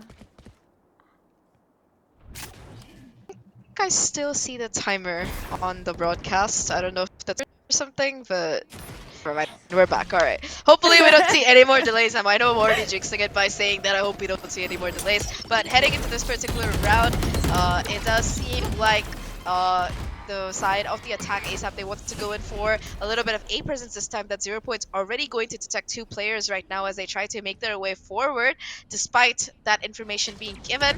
And it's surprising to see that despite finding so much right off the bat, Kitbash, they haven't really opted to go in for much of a rotation here. Yeah, they actually also have taken 2 of ASAP down already, so it is looking really, really good for Kitbash here. We might be able to see a Kitbash get another round. As you said before, defenders have a bit of an advantage on this map, and hopefully we are seeing it right here. Left. Yeah, headshot to Tokyo doesn't make things any better, though Emmy, despite that disconnect, still is able to find one before being shut down by Zara. 2v4 right now, they're not on site yet, they have to go forward. Tokyo has managed to walk all the way past the site without being spotted, gets the kill and the timing as well onto Artemis. It's gonna be Tokyo versus the world now. 10 seconds left, has to get the spike down, gets the kill though, and with 6 seconds left on the clock, they have to plant right now. I think they have it in time, but the question is, They don't have it in time. No, we need a check on that. Is somebody able to go back, watch the VOD, and slow the time down? How close was that? How close? That was insane, Zach. Absolutely insane. I thought that the plant was down, and you know it's just a heartbreaker because you know Tokyo, if they had decided to take the fight instead, considering that Minerva was pushing down, it might have been the round because they did manage to get the kills despite only having like 15 HP or something to their name. But yeah, that's round number 7 kicking in for Kitbash. The economy completely dismantled right now for ASAP. They do have a hero Vandal on Tokyo, but aside from that, not really much to work with, as this time around they tried to go in for some mid presence. Yeah. They do actually find one. Kitana does get the opening pick, but Fade does shoot back. The Marshals are doing so much work here, Zach. Absolutely. Yeah, 2 kills on 2 Marshals right now. Things back down to a 3v3. The guns are going to be dropped towards short as well. So if they can perhaps work their way towards that side of the map, they might be able to pick up some upgrades. You can see the pings coming through on the map as well. That might be what they need to try and somehow shift this 50 round in their favor here. But it seems like the attackers, they are happy to just play for their sides. There's going to be the jet position deep inside the A side and 2 players towards B main as well. It's okay if the rifles are picked up by these players. At this point, they're just running down the clock as much as they can. Yeah, they really are. They're taking their time, figuring out which side they can push onto. Omen does use her ult and goes onto A side, but they're actually not on A, are they? No, the spike is headed towards B, as you were rightly pointing left. out. Rosal leading the charge with that headhunter. We've seen them hit some nutty shots before, but it's going to be a question of if they can pull it off when it matters the most. The smoke being put down as well is going to give away some more information that B is going to be where the execute is coming. The null command invested so much, despite it being an eco, that these teams are investing. Zara goes unchecked on this lane, not able to get the kill though, and the spike on a 2v3 retake that has to be done for Kitbash, and it looks like they are having such a rough time. They are having a little bit of a rough time here, but they do manage to get the spike down, and they are still having, you know, they only have 1 pistol on a Marshal and 1 Vandal, but it's a 1v3 now. Rosa with her ultimate does manage to get a kill on Jet. What can the defenders do here? Tour de force available as well for Rosa, just holding down this lane angle. Not much you can do against it if you swing into it. You are going to be taken down, and just like that, the thrifty round will materialize for ASAP. Despite them losing right off the back, the Marshal and the Tour de force does work to take them to match point. 1 round away from stealing away Kitbash's pick, and that is going to trigger a timeout coming in right now for the defense. They have to win 5 in a row to take this to overtime, and they are staring down the barrel of a gun on this particular map of Ascent. Yes, they are indeed. They are also on a really, really low eco at the moment, and it's just not looking good. 12-7, 5 rounds that they'll need to win back to back to be able to take the first game. Yeah, it's less than an ideal situation for Kitbash. And the thing is, on defense, if they can pull it off, it's going to be on this particular this particular side of the map here. They do have that jet in the chamber. If they can somehow, get aggressive right off the bat, get some information, get a pick or two, then fall back without losing that player. That's how they've been winning the rounds that they've been winning so far, right? Soko, they've been able to have a lot of impact as a player. They need to really step up for the rest of the team, along with the rest of the team, to try and make this somehow work. But I think that at this juncture, with the economy that they have in the bank, with no else to work with either, with the exception of that Hunter's Fury and that No Command, I think this might almost be over. Yeah, it might be nearly over indeed. One more round left for the attackers to win, 5 for the defenders. You can see the attackers here slowly heading towards A, but with, of course, Rosa on the lurk as well. The defenders seem to be more towards A side, but they are rotating back to B just in case, because they didn't find any information on A side yet. That 0 point being used, though, is going to give them some cue that there is some presence towards this A side. If nobody else, Emi is going to be waiting here. Zara and Minerva, the duo, trying to hold this down. Tokyo aware of the possibility, though, of this player stuck in. And unfortunately, it is going to be the TP out. The kill not quite connecting. 3 players left alive for Kitbash. Minerva desperately trying to stay alive, but Tokyo will shut that down. It's going to come down to these last 2 players from the side of Kitbash to make this comeback somehow work. They do have their work cut out for them, especially considering how low one of the players on ASAP is. But aside from that, things are looking so rough. They have no information. They don't know where these players are located at all. They really don't, but the KO knife does come out, and she does realize there were 3, but she didn't know the third one was actually behind her, and the attackers ASAP does in fact take the first game, Zach. 13-7, a very convincing victory indeed, especially considering that this is Kitbash's map pick. So that's going to be a great win coming in for them. Looking at the stats, Emi was on top throughout that first half, but on attack, Tokyo really did step up. Both of these players together dropping almost 50 kills between them. That is just insane. Being able to constantly just assert dominance on that defensive half, and overall I think that it just came down to a team diff. Soko tried their best to really pump up those numbers, but aside from that, it just seems like overall the side of ASAP were just better prepared, whether in terms of firepower or utility. For example, Xbox as well as Sandra, they might not be that high on that kill board, but look at the number of assists they have. 8 on Loon and 11 on Sandra. That is just insane. Yeah, a lot of work from everyone on the team. And I think that we'll have to send it down to the analyst desk so they can also break it down. Where are we? Yeah, all right, so we can analyze the game a little bit more. So insane gameplay from both of those teams. And it was unfortunate that we had so many tech pauses throughout that entire first game. It really was sort of leaning into a bit of a game of attrition rather than just a Valorant game. How long can these Valorant gamers keep going? How tired will they get through all of these tech pauses? But we can see that these gamers do actually still shine and still keep on the top of their game as best as they can despite all of these pauses. Yeah, but talking about pauses, I think that we've monopolized the time of our audience enough. We have our desk who has been waiting for us, who has been waiting for a while. Like you mentioned, all of those tech pauses, all of the in-game difficulties that we've been facing, they've been sitting through them as well. At least we've had the entertainment of, sitting on camera, breaking things down randomly, but they've just been waiting. So before we throw to them though, what was a really highlight moment that stood out for you in this particular map? So I was definitely wanting to watch Rosa's point of view because I know she really hits those clean headshots. But honestly, Emi was doing insane work, and all the information she gathered, the kills she clutched, and everything like that. And as well, I know she is the shot caller, so whatever she was shot calling in was amazing and managed to help win those rounds for her team.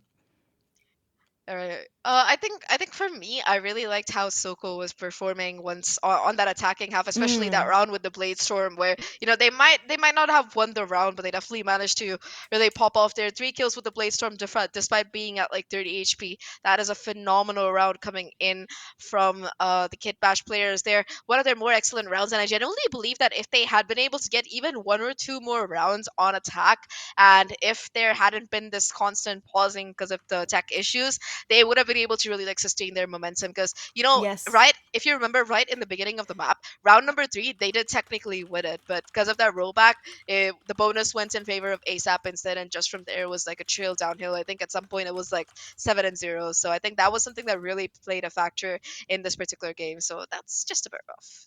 Yeah. And with that, we will send it over to the analyst desks. Analysts, please take it away and go more in depth about this game for us. Oh, it's quite possibly the longest match I've ever seen. What a are your thoughts, game! Sadie? Oh my god, what a game! So we're gonna jump right into the players real quick because I do have a couple thoughts for that. So Yeah. we did mention kind of Emmy, and Emmy was the playmaker, and Emmy kind of went mostly duelists in the past Yeah. games. And I did mention how I was kind of unsure how I felt about Emmy playing KO. But then again, as a playmaker, there are a couple sacrifices that you have to make. And Emmy going KO was really good. Yeah. But the fact that Emmy was able to go 26-10, just being that second frag for their team, absolutely amazing. And especially there were a couple rounds I remember it's been like 2 hours. So just like, Emmy, I think it was like I want to say around like a 10th round or something. Emmy was in the corner and was able to get like 2 or 3 picks because people weren't really checking their corners. That is one thing I want to mention. Yeah, once again, it's like emphasizing like how much aggressive potential comes out of KO. He's actually such a brilliant initiator to be on. Yeah, KO can be used pretty aggressively if used the correct way. Especially that 0 point, that knife. It's going to be damaging to the enemy team because they won't. That information is going to be given up, and I feel like because of how many tech pauses there were, it was this the momentum was lost a couple times. But fortunately, ASAP just really did not give that up. Yeah. And as the casters mentioned, Ascent is Kit's map. This was their pick. Unfortunately, they did lose, and because our next map is going to be Icebox, it was ASAP's pick, and I can only assume these BO3s is going to be a 2-0 on ASAP's, just because the stats that I'm seeing on ASAP for Icebox, it was great for them, not good for the enemy team. Yeah, it's almost been such an interesting matchup so far. It's just a shame that there were lots of tech passes, but then again, I'm also like hearing a thunderstorm outside right now, so yeah, that's is true true for you. Yeah, I heard about the what's it called, the storm in yeah, it's in almost Sydney like so right unreal. now. Like there's just suddenly a thunderstorm like after a fine week. I don't know what happened. I just seeing looking at this, like just looking at the board, it's definitely interesting. I was not gonna lie, I was expecting Artemis to be a little higher just because of the past matches that I've seen them play in, but then again, ASAP was kind of struggling because disconnected, and I think Kit disconnected a couple times. I don't know. It was a whole thing, but it was definitely interesting. I'm excited to get into these stats about Icebox. Yeah. Yeah, same here. Icebox is honestly like it has so much potential. I can't wait to see like how it changes up.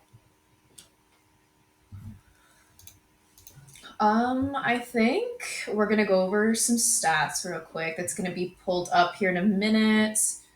We're just gonna double check on that so that I can give the viewers a visual while also talking over, just basically breaking down what they're saying at this point. Yeah.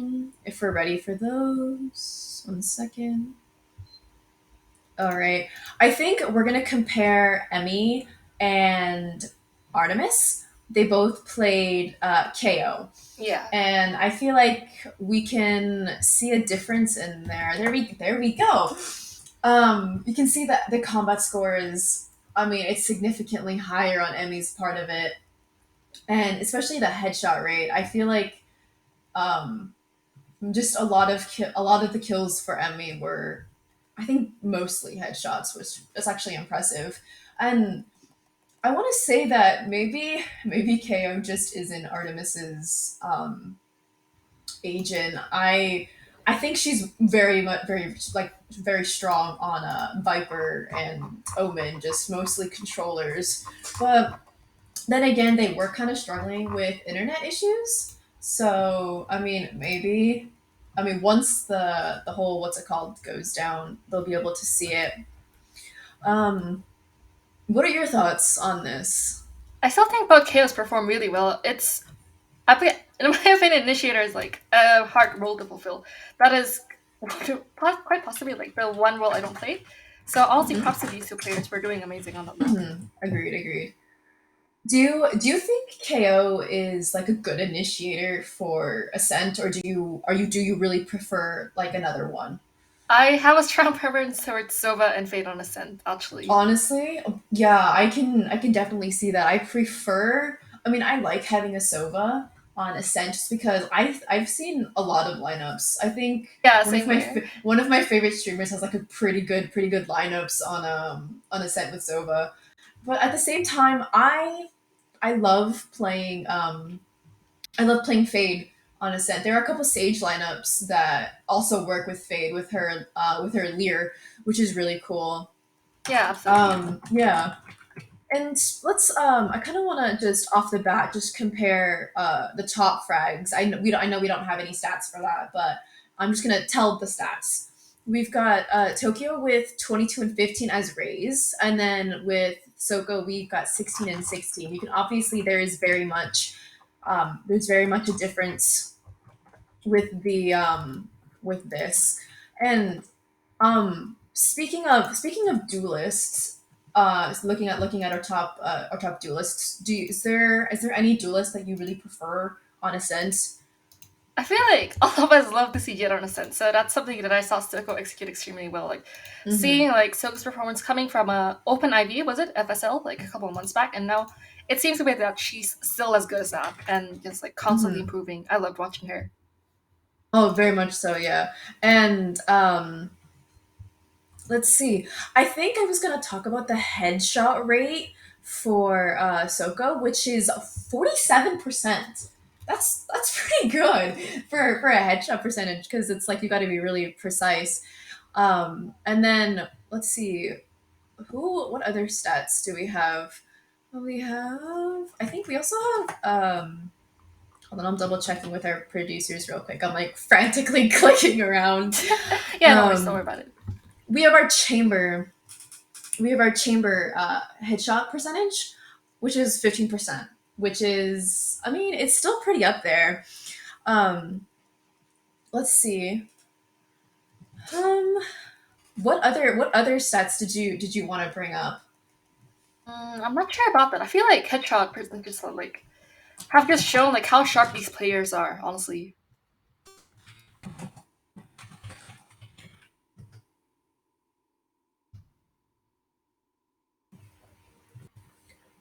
All right. I think we're done with stats talking for now. I think we're just gonna throw it to a 5 minute break. Don't go anywhere. I promise. We'll get back. We'll look at shortly. yeah, we'll be back. Of course, of course.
Alright, welcome back everyone to the grand finals of the Agents of Artemis tournament. We're heading into map number 2, Icebox, which was chosen by ASAP if I'm not wrong. So to recap, map number 1, Kitbash's pick was away by ASAP 13-7, and now they're on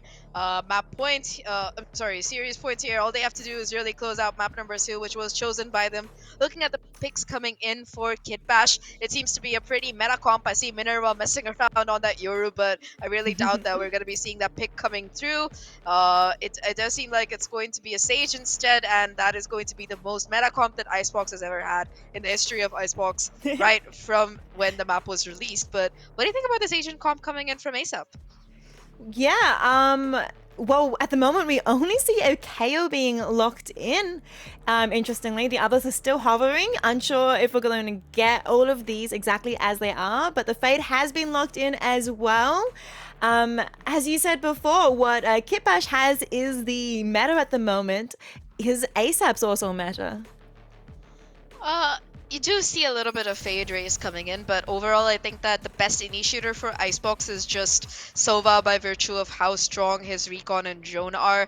I feel like Fade as well as KO. KO gives you the flashing power, which can let you make some really aggressive entries, but there's just not enough information from either Fade or KO because of the range of their utility. The Prowler isn't really as informative as a Drone, and the Haunt as well, it's not quite as good as that Recon, considering the lineups that are available for both pieces of utility right now. But I can be a little stats nerd. But talking about stats in particular, since we didn't really have a chance to jump to our death for Icebox, I think that the side of Kitbash, they haven't really played the map much. I think they played it one time, which they did win against Obsidian, if I'm not wrong, as semifinals.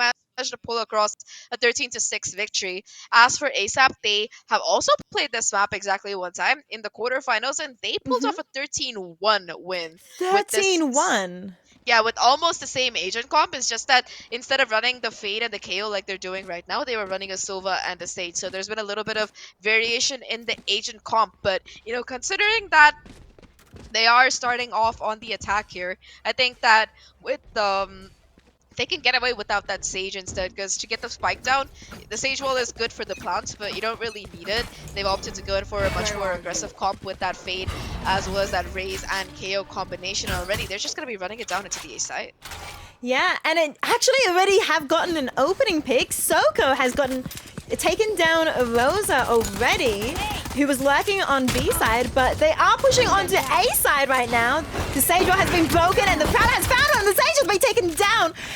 Poor Kitana is low HP at the back, but does manage to secure one more kill. Tokyo does trade them out. 3 versus 3 right now. The spike is finally going to be planted now that side control has completely been taken by these ASAP players. All 3 of them are still going to be playing on site. No pulse plant coming in. Zara finds one off the back of that, but the trade is there from Sandra. Sandra finding the second as well onto Soko. It's all down to just Artemis right now.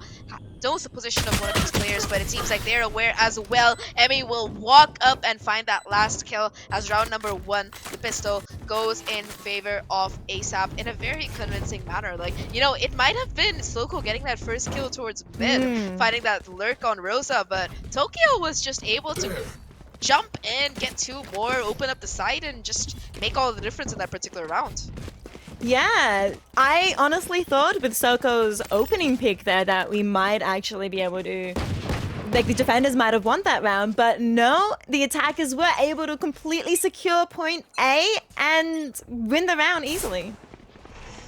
Yeah, that was a really great round coming in from them. And round number 2, now that they have the full buy, this time it's going to be Sandra on the lurk here, is aware of the possibility of this mid push, and Rosa in the meantime is just locking down the B side completely. After that, the defense has decided, what, we're not gonna push anymore, we're just gonna hold the play down towards mid, hoping for something. In the meantime though, the rest of the team has managed to wake their way up onto this A side. Kitana tries to pull a sneaky, but Tokyo is not letting any of that happen. The spike goes down, and that's going to be a 3v5 retake right now. Yeah, there are only 3 defenders left, and 2 left. Rosa does manage to get Zara, who was trying to rotate through mid. Soko with the headshots. She is sharp today. That was clean right now, and these last two players, I don't know, it's just a question of how much more damage they can do. Soko already having found one, it's a question of how much more can they really find with the Sheriff and that super low HP. It seems unlikely that there's much more, especially with the clock ticking as it is. Going to be venturing out, tries to find one more, spots out Emmy's head, but Tokyo will deny that last kill. So it's going to be the second round for ASAP as expected, only losing one player in the process as well, so that's definitely a great start for them. They hold on to 4 of those Spectres, and you know, on a map like Icebox, these rifles have a lot of dominance, but only if you're going to be watching that right angle. If somehow these players from ASAP can make sure that they take very close range fights where those Spectres will actually have an advantage, this might be another bonus victory coming in for them.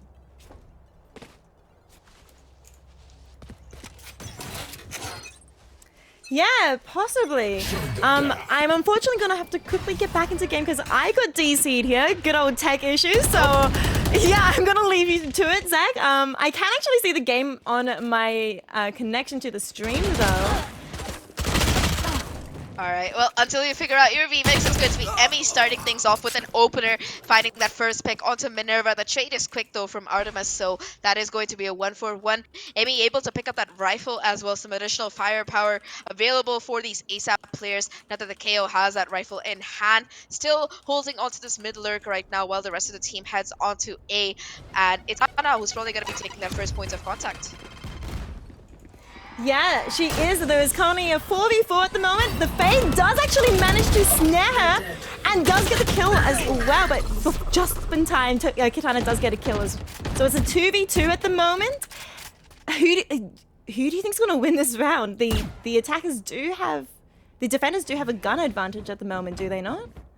No, the upgrades have been picked up, but they do have a player advantage, the defenders. But Emmy on this lurk might be everything here. Misses the shot though! Unfortunately still connects and is able to find one kill. It's going to come down to a 1v1 right now. Emmy versus Zara. Zara with already 2 kills on the round. Can she get a third? Yes, they will, and that is going to be the first round for Kitbash, but it was way closer than it should have been. If Emmy had managed to get both of those kills on that lurk, that would have been probably game over, but Kitbash, they still hold on for dear life. They managed to hold on to one rifle, but the economy is still going to be in a pretty dire state, if I'm not wrong. Yeah, they actually do manage to hold on to that rifle. They are now 1-2. They did get 1 round. And yeah, they're trying to buy up here, and it's not looking good in terms of gun economy, but we'll see what happens in this game. Yeah, things looking a little rough right now. The full buy finally kicking in though for these players from ASAP here. That's again Emmy able to find this aggressive mid presence, spots out 2 players as well, able to get both the kills because they were completely blinded and deafened by that Fade utility. Just like that, the A side is completely open. It's all down to just Minerva on the stage. Gets 1 pick, but now it's gonna be hunted. Tries to get the second, gets the headshot, but that Spectre not gonna do enough damage to take down Tokyo. 4v2 right now, and these last 2 players, they're on the flank to try and somehow pull off a miraculous retake. They are on that flank, and they are both approaching around the same time. Hopefully they'll be able to get 1 pick. They see it just a little hit, but Tokyo swings out and does get that headshot on Artemis. It is now Soko against 4 players from ASAP's team, with only just a Sheriff. And Rosa does get the headshot from above. Unfortunately, Soko was not looking up. Yeah, that's gonna be round number 3 in favor of ASAP again, in a very convincing fashion. No economy left right now for these players from Kitbash. It's gonna be a hero rifle buy on Soko, who does have that ultimate available for that next round if they choose to use it. But aside from that, just pistols all across the board here for Kitbash. As for ASAP, they have so much to work with. 5 rifles, and more than that, they have 3 major ultimates to go forward as well. That now command the Viper Spit will enable them to get onto site, and of course that showstopper is just there for added safety. They after so much noise on the A side, it seems like again that is going to be where they want to eventually go, though right now they have their sights set on E kind of. Yeah, there is a little bit of a push from the defenders coming out from Zara, trying to see if they can find someone, but the attackers are rushing into B main, and Noza gets the headshot straight away onto Jet, and the powerless comes out from the attackers as they rush hard in. But you can see there's a bit of a lag happening from it. The Viper, who does actually get the kill on Zara, who was trying to rotate, but from mid.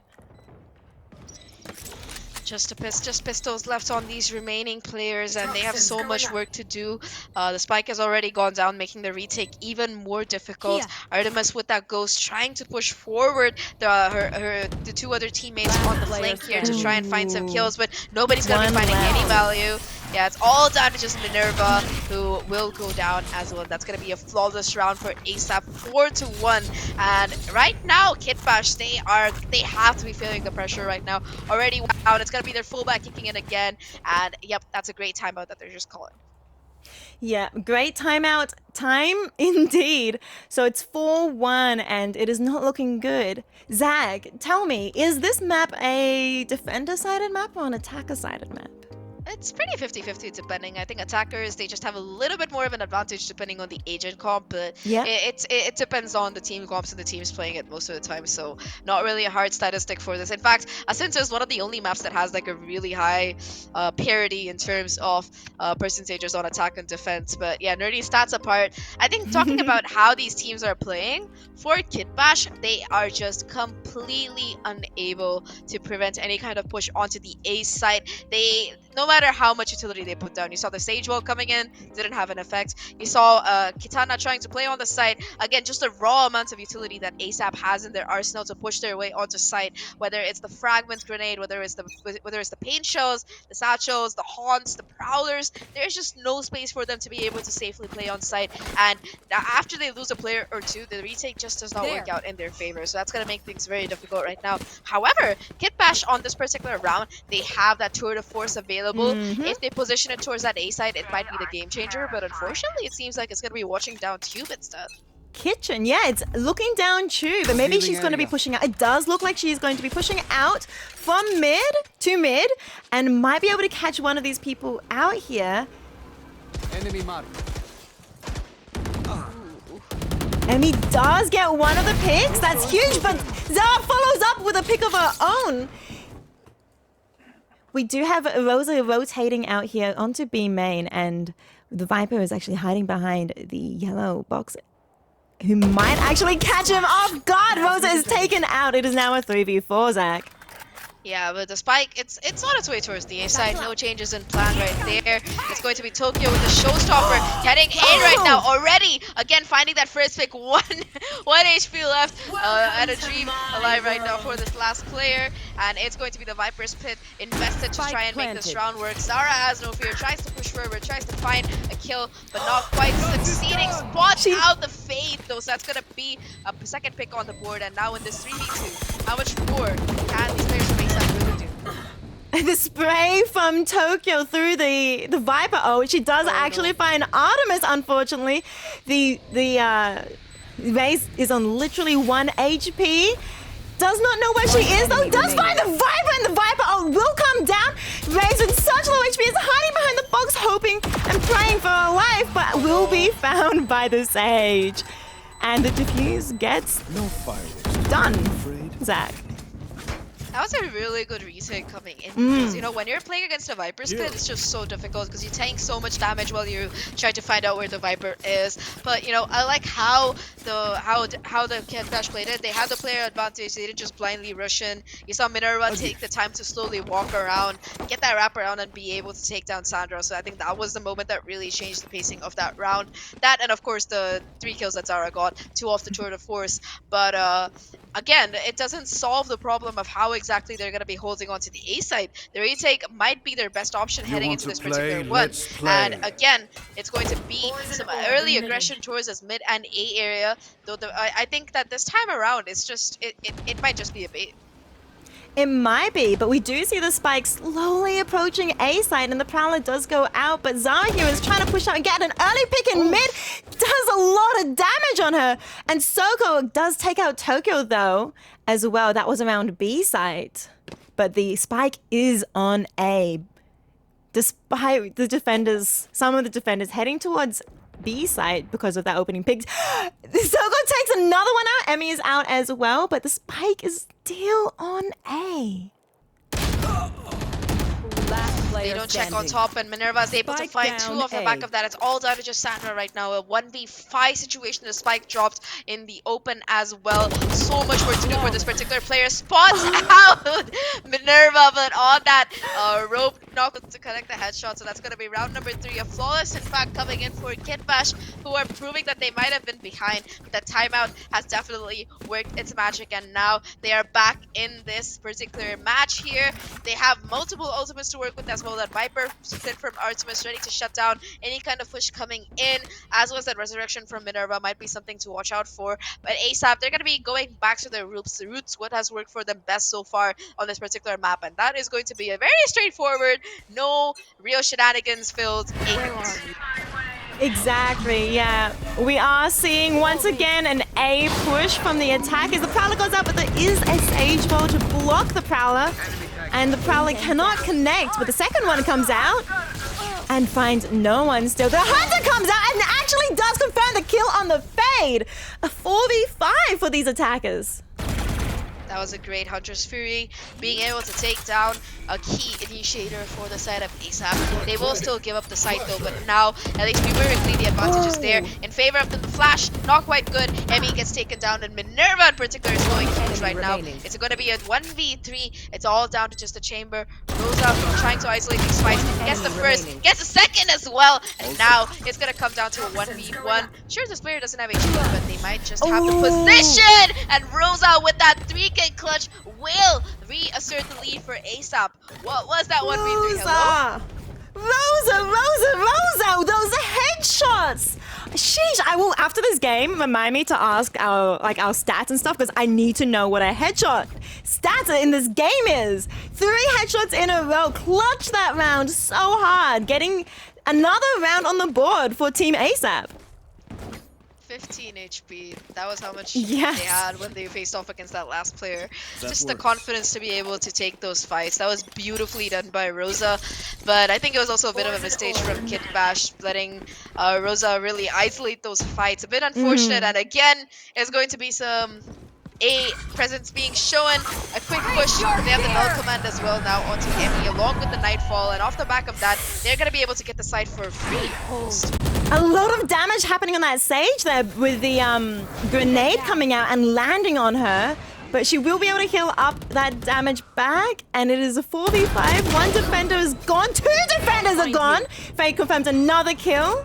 And the spike is down. The defenders have to move. You can see Chamber rotating from behind as well. This is going to be a really difficult retake. They do have that resurrection. Minerva able to confirm that first kill, though the trade is still there. A 2v4 right now. Gets a second. No, it doesn't happen. Sandra's able to find that kill. It's all to Zara here on the flank. Gets spotted. Tokyo will confirm that last kill, and that's going to be a 6-3 lead for ASAP right now, off the back of that beautiful execute with those 2 ults. Very beautiful ult, I agree. Fade ult really helped, and then the nade doing so much damage to the Sage, forcing her back off the side, and then, yeah, plenty of wonderful utility used by the attackers in that round. That was really clean. But, you know, talking about this particular round, it's finally going to be the operator online for Zara. We saw the damage that this player could do with that tour de force in their pocket, but right now, with this normal operator being positioned towards his B side instead, it might not find as much value. As I say that, though, the rotation is quick. They made a lot of noise towards A. They set the bait. They hope that the other team has rotated as well. But now Zara misses that crucial shot. Oh, no. Very crucial shot. And she gets faded, trapped, and naded. That is such a good combo from the attackers, but so unfortunate for Zara. There are now 3 left on the defender side and 5 left, but the Artemis does manage to get one of them. It's 2v4, 1v4. It is now Katana versus the world. Yeah, I don't really fancy their chances. I'll be honest. Nothing against Katana, but this post-plan setup from the side of ASAP is just too strong. The first obstacle that this player has to face is Sandra, and will immediately fall at that juncture. 7-3 right now in ASAP. They are feeling the momentum. They are really building up these rounds together, and they have that Viper squid to work with as well. Again, almost went out of 4v3 the last time around, but you know, for the side of Kitbash, I feel really bad that, because Minerva has had that rest for the last 3 rounds, but there have just been no bodies in safe distance for her to be able to get back up. Unfortunately, the economy also in a really bad juncture for Kitbash, so this eco round, they have almost nothing to work with except for pistols. Just pistols.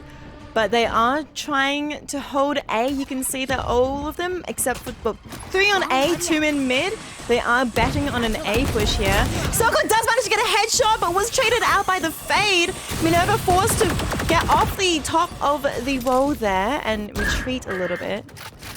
Oh no. Oh, the rotate from Artemis did not go to plan as she was caught out by the attackers.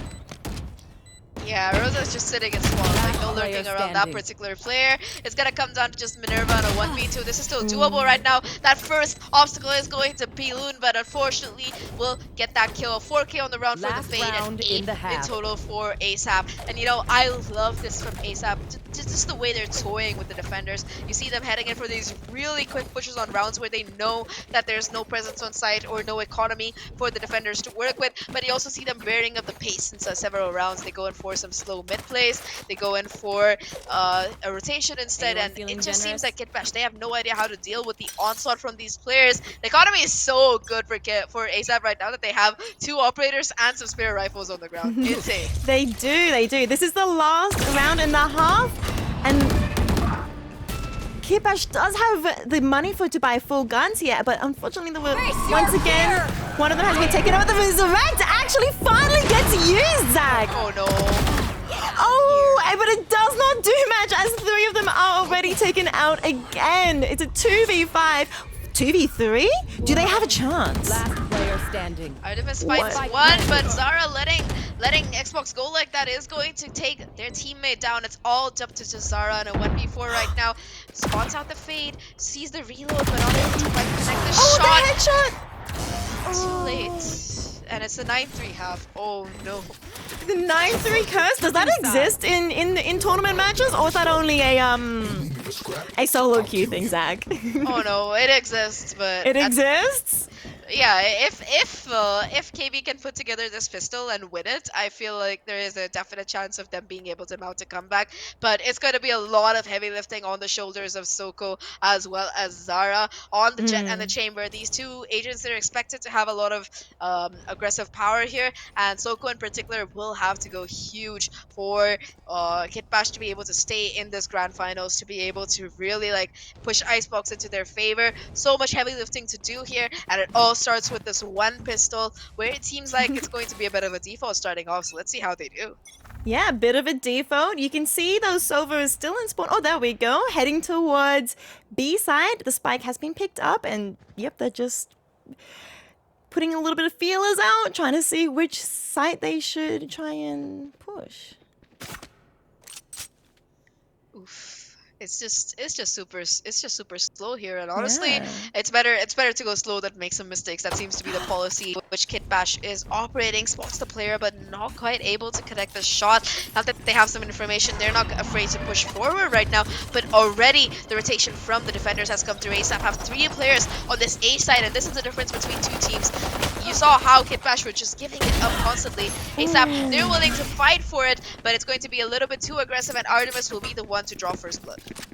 She does indeed draw first blood, and with that first blood, they are in fact rotating out of A. Defenders have left 2 people on A, and they do still have actually some people on B. So defenders take 1 kill. Zara is now out as well. It is a 4v4, a little bit more even again on the board. Yeah, and in the meantime, they rotated over towards B as well. Rosa, the only player on the side trying to hold down the angle, not quite able to find the kill, and the spike will go down. And look at this positioning from Soko here. It could be, it's so high risk, high reward. They might not check them, but if they do, it's going to be an insta kill right now. Tokyo on the flank as well. I don't know if the players are aware of the possibility. It seems like they are. 2v3, and these last 2 players from ASAP, they're desperately trying to make this retake work out. Emmy in particular on the flank, not finding much success here. It's all up to just Sandra. A 1v2 right now. The timer is still ticking, and now somehow they have to isolate these tools, or they could just try to stick the spike. The spike was tapped, and the Sage comes jumping in, thinking she's still there, but she is not. enemy remaining. The fight, she wins the fight against Sage, but does not manage to win the fight against the Sova. And the bomb does go off.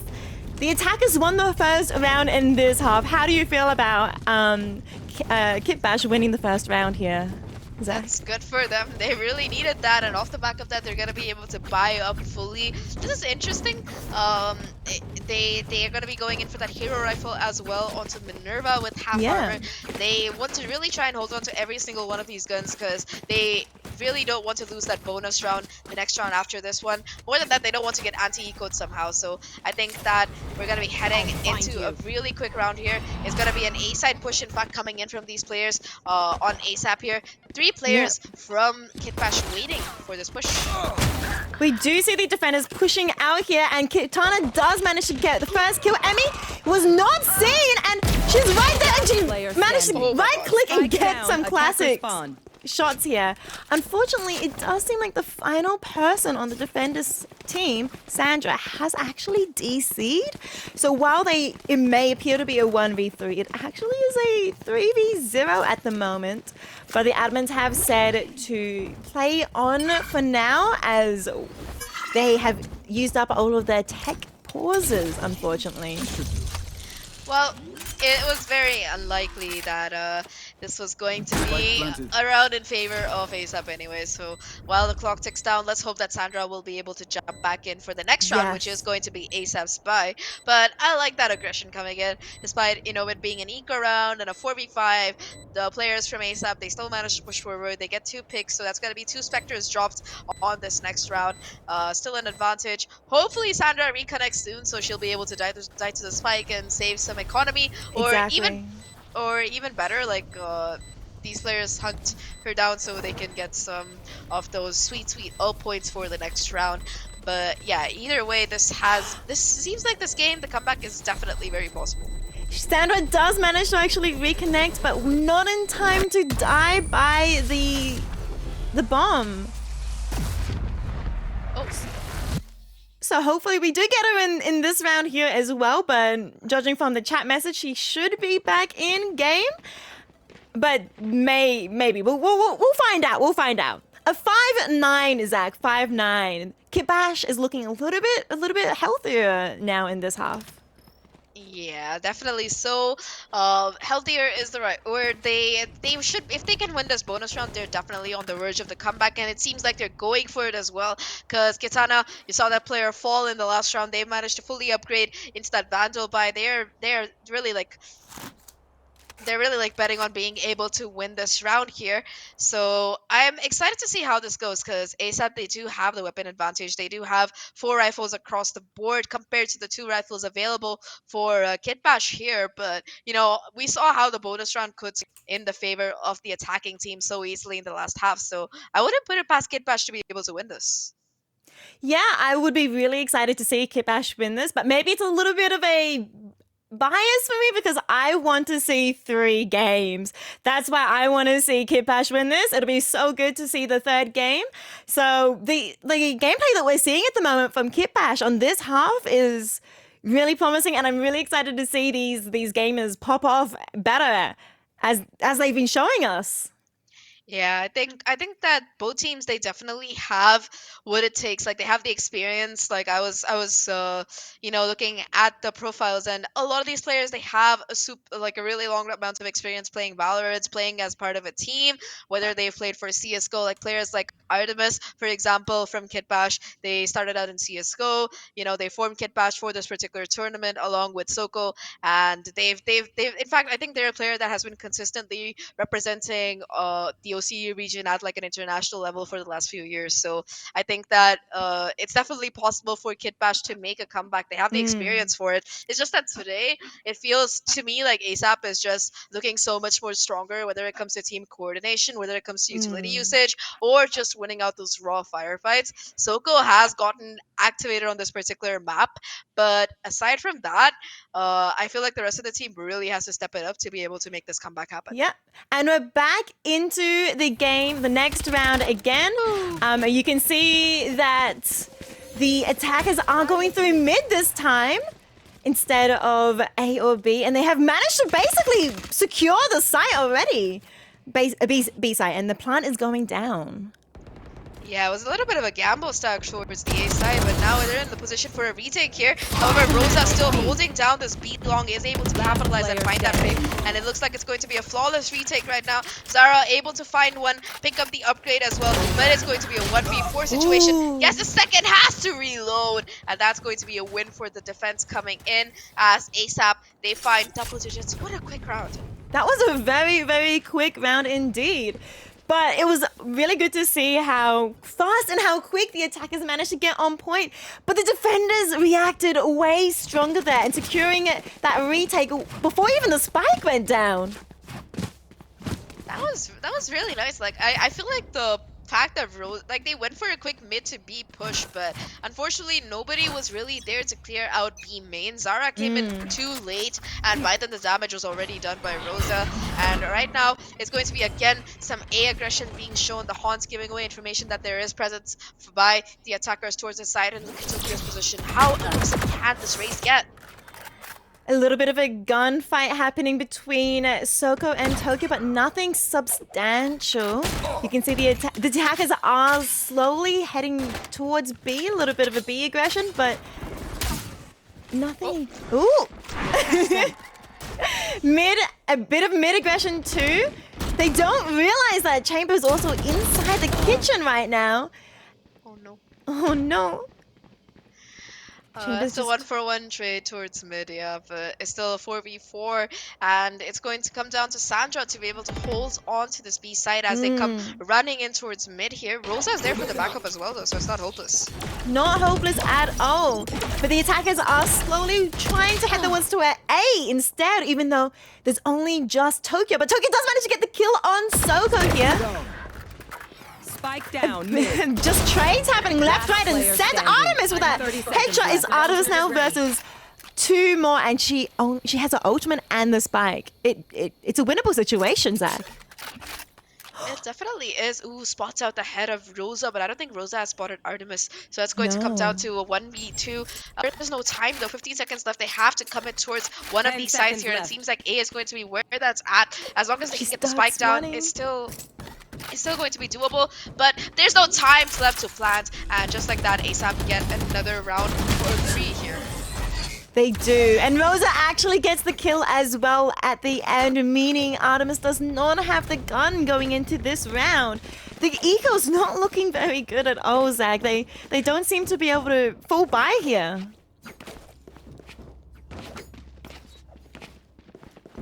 Yeah, that's really unfortunate, and I feel like that round was just genuinely winnable. It's just that Artemis took a little bit too much time trying to find a pick, trying to isolate those 1v1s. But yeah, not looking too good for Kitbash at the moment. No, it isn't looking too good at all. ASAP has only 2 rounds to win to close up this entire series. But you can see the attackers are heading towards B. They do have the spike here. There's 4 heading towards B, and only Sage is lurking on A, but gets taken out by Emmy. And Sandra takes one as well. It is now a 3v4 situation. Kibana has managed to take one of the defenders out. And Rosa takes another. It is a 2v3. The ultimate comes out from the fade, spotting Kitana. But Kitana does actually take one of the players out here. Oh, the utility in the word. Yeah. Kitana, and there's just not much you can do against that, as it's going to be match point, series point, and tournament point for ASAP, who are only 1 round away from winning this entire tournament. Yeah, if there ever was a round that a timeout was needed, it's going to be this one, as Kitbash called it. The question is, how can they really come back from here? Because that last round, it could have so easily gone in their favor, but it was just a blunder coming in. They try to push it one way with no utility, and again, it's the same story, right? Kitbash, they have the Sova drone, they have the jet dash, they have so much that they can use to try and clear out these angles, but they're not able to do it on this particular map. And it was the same on Ascent, it's the same on Icebox as well, and it seems like this recurring mistake is going to be what really cost them the series. Yes, indeed. It is a 5-12 situation right now, And the timeout is very dearly needed by Kitbash here. I do hope that they do win this round, the final round, and we will be able to see more games, hopefully. Yeah, I would like that as well, but what we like and what actually happens don't often coincide in real life. And Unfortunately, yeah. yeah, it seems like it's gonna be another case of that here. But hey, at least there's the economy to work with for the side of Kitbash here. So Exactly. go only equipped with the sheriff, but shouldn't be too much of a big issue because I think that that particular player will be able to get the Blade Storm after one particular ult orb. And on the opposite side, though, it's going to be three major ults available: the Tornado for Rosa, the Viper's Pit for Sandra, as well as the Null Command for Emily. Already you can see the Viper going forward to shut down this A side with the help of that Viper's Pit, completely isolating it. And right now the mid push as well is good to try and catch these players on the rotation. Yeah, the mid push. Tokyo manages to secure one opening kill already, but Artemis does follow up with denying Emmy's ultimate. You will not. It does not seem. Oh, the Resurrect comes out as well. It is now a. Ooh. Defenders are in fact popping up, and will they be able to get the? They will not be able to get KO back up. Enemy remaining. 1v3 Soko versus the world. She does get one pick, and there's one more poking out in mid, but misses the shot. Oh no. Oh, and there we have it. The game has now finished, and ASAP has won the entire but it is going to series. be yeah, you just cut off there, but yeah, it is going to be ASAP taking the grand finals 2-0. Just an overall diff there. Tokyo again the MVP on this particular map at 328 ACS, 21 kills to their name. That is just humongous, and just like that, it is going to be I believe ASAP winning this tournament without dropping a single map. Yep, it was a 2-0. ASAP has shown up and really showed us how good they are at this game, Valorant. Tokyo and... Sorry, I thought that was funny too. Tokyo and really showing us as well with those opening picks, and Emmy with the shot calling, everything. Just the entire team working together. The utility spent by everyone was insane from ASAP. Yeah, I think that overall it just came down to better team play and utility usage. In particular, the highlight player for me when it comes to utility usage on both of these maps was Xbox Record That. I think that it's Loon's new gamer tag. But yeah, on the Fade, on both Ascent and Icebox, just so much value constantly being provided. Those Prowlers, those Seize Nade combos, as well as the Haunts for early information. The Nightfall as well. I like how that player just kept going for the Ult Orb or the plants every other round. They had that Nightfall ready to go every 3 rounds. That's just insane. Absolutely insane, yes. I do want to know if we do end up getting those stats on Rosa's headshots from this game. But for that, we will actually go to the analyst desk so that we can have that information about all the stats all the players have had in this game, as well as from the previous game as well. So hopefully we can have the analysts take this away. Maybe in a few minutes. Wait, there we go. Analysts, please take it away. Please break down the game that we just had. All right, so we're I wanted to talk about Rose.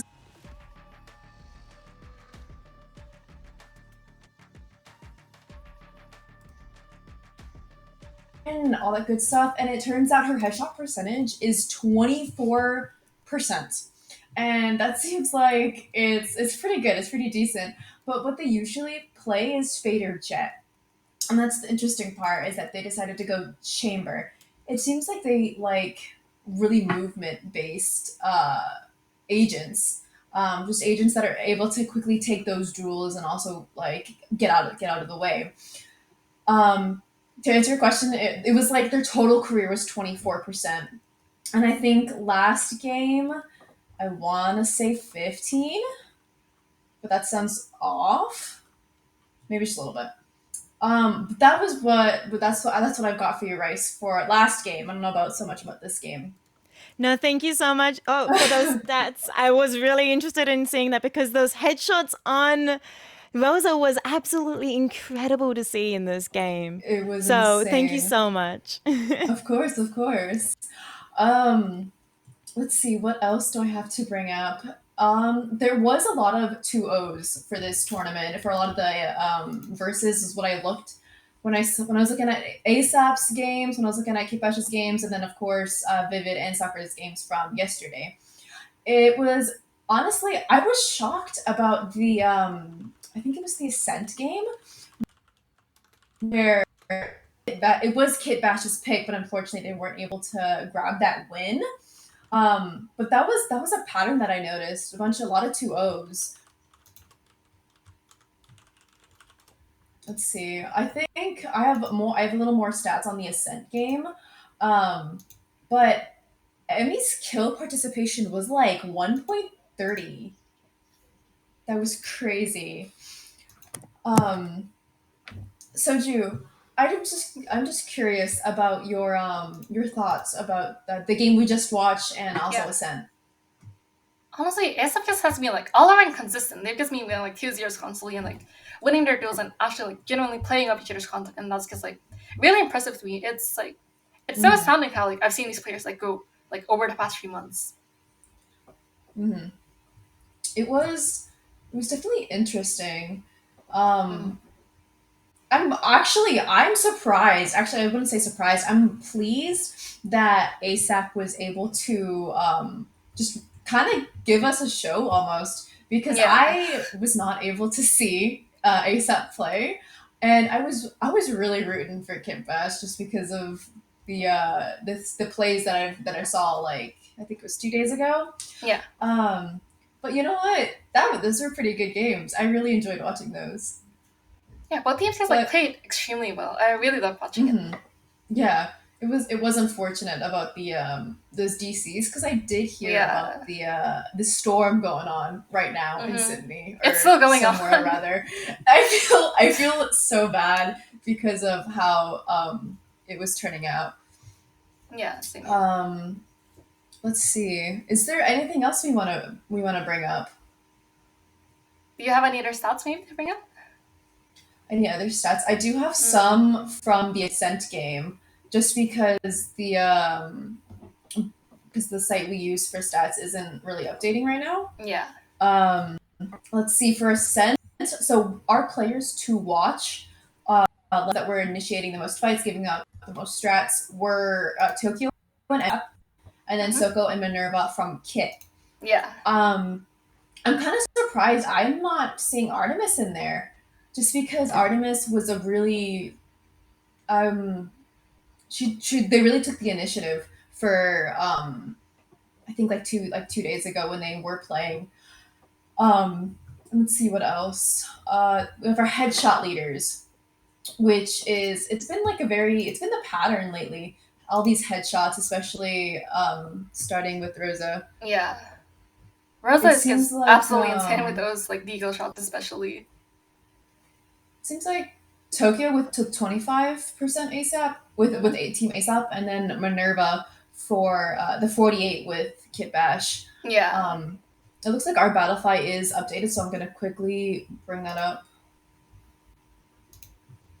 I'm gonna bring these up real quick and then basically it's down for you all. I don't know if we can.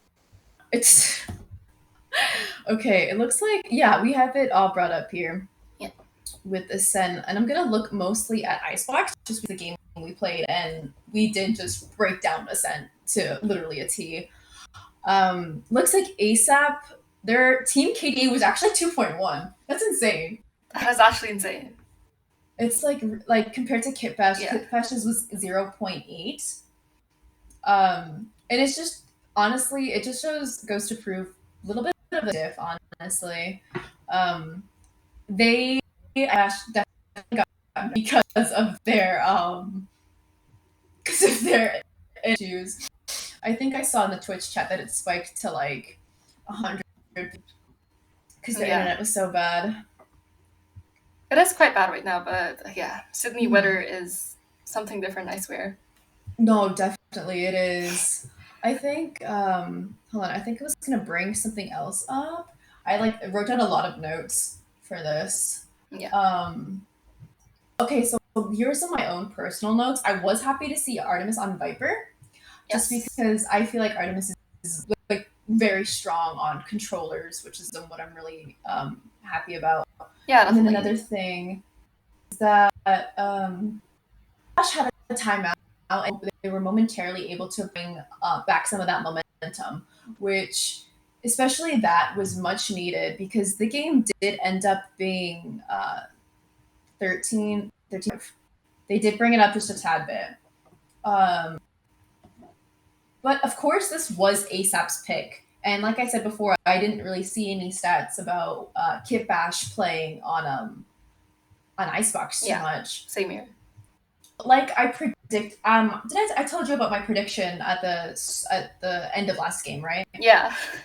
Yeah, how I thought Kitbash was gonna be the first one, but unfortunately they were not.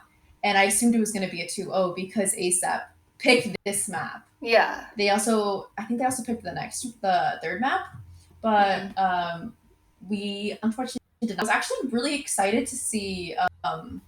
See Fracture? Yeah. Yeah. Why?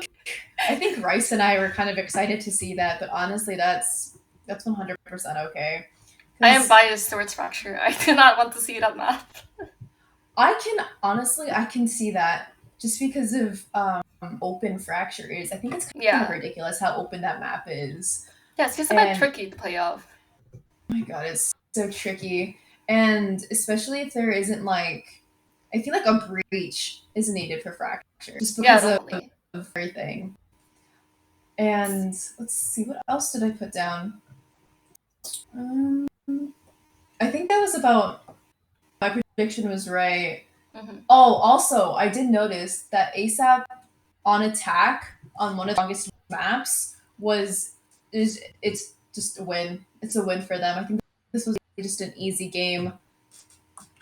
Yeah, definitely like more attacker side of the field. ASAP is just incredibly aggressive, like with the way they play, and it just absolutely works out every time. Mm-hmm. Yeah, speaking of aggression, I noticed that Kitbash was extremely aggressive on defense.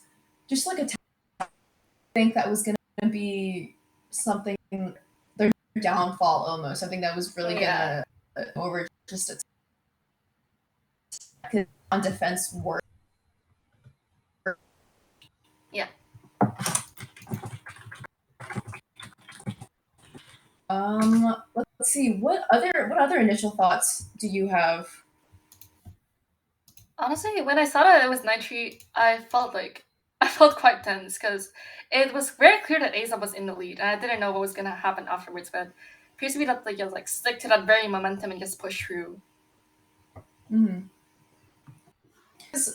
I mean, I feel all those those DCs. I felt like Kitbash kind of lost they had, and their mental kind of just got a little bit screwed over. Because if I were in their position, I would be so angry because like all this momentum is being lost because of a DC, and it's because you can't really get the game to work almost.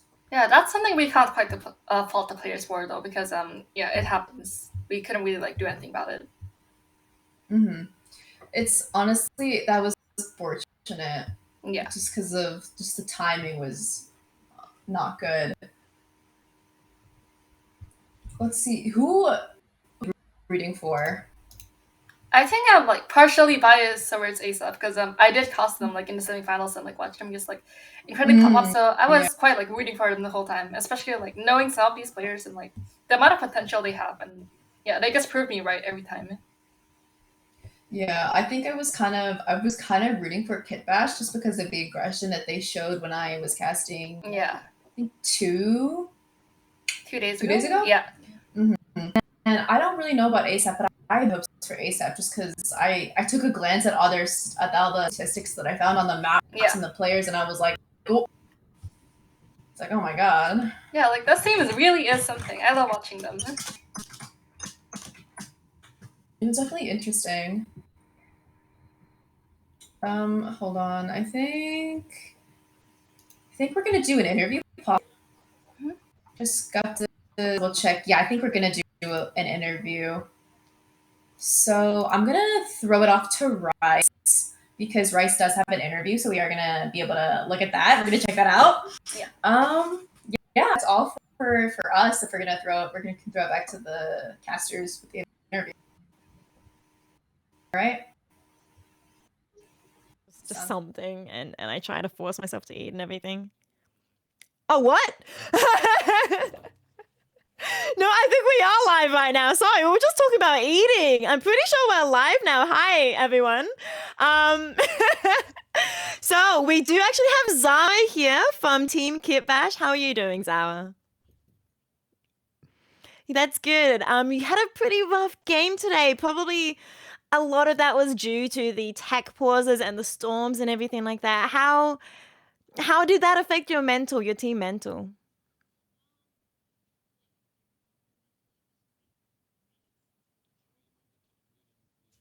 Oh, so yep. Let me ask that question again. Just because Zara was muted. Hello? So how did these storms affect your mental? Well, we kind of got restless and everything, but we got kind of tired, so it didn't feel like we were playing in a tournament anymore. It just felt like we were waiting, like in a waiting room. Yeah. That's unfortunate because tech pauses do take the flow out of the game a lot. But how long has your team been together? We've been together for like a month, so it's a fairly new team. How has your team dynamic changed at all in this last month so far? Kind of. Yeah? Yeah. How has it changed? Well, we're getting to learn each other's play style more and like learning how to play together. But we're still like a bit like new, so it might take a longer time for us to like develop as a team.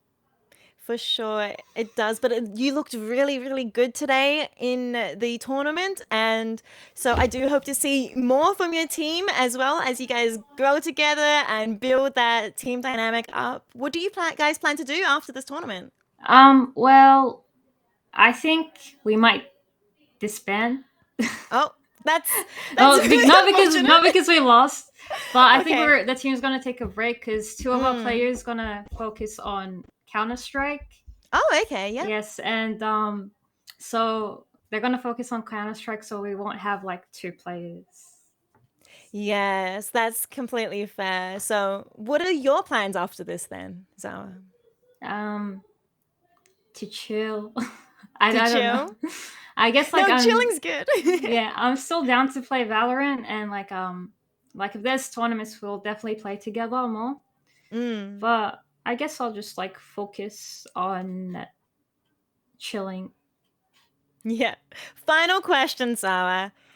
How did you find the tournament itself? How did you find the games? Did you have fun? Yes, I had a lot of fun. Like if you see us when we were playing, we're just like singing, and like even though we were losing, we're just like having fun. It's like we gain more experience out of that, so it's good. That's actually really, really good to hear, honestly. I'm so glad you guys had fun. I'm so glad your morale actually was still strong despite all the tech pauses and the rough game and everything. You've been amazing. Kitbash has been Thank you. amazing in general.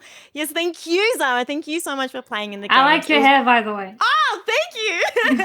I was not expecting that. I like you. I just like you, full stop. And also your room's actually really clean and white, and I actually was jealous of the entire. Wait, do we have to say? Want to chill next time? Yeah, we can chill next time.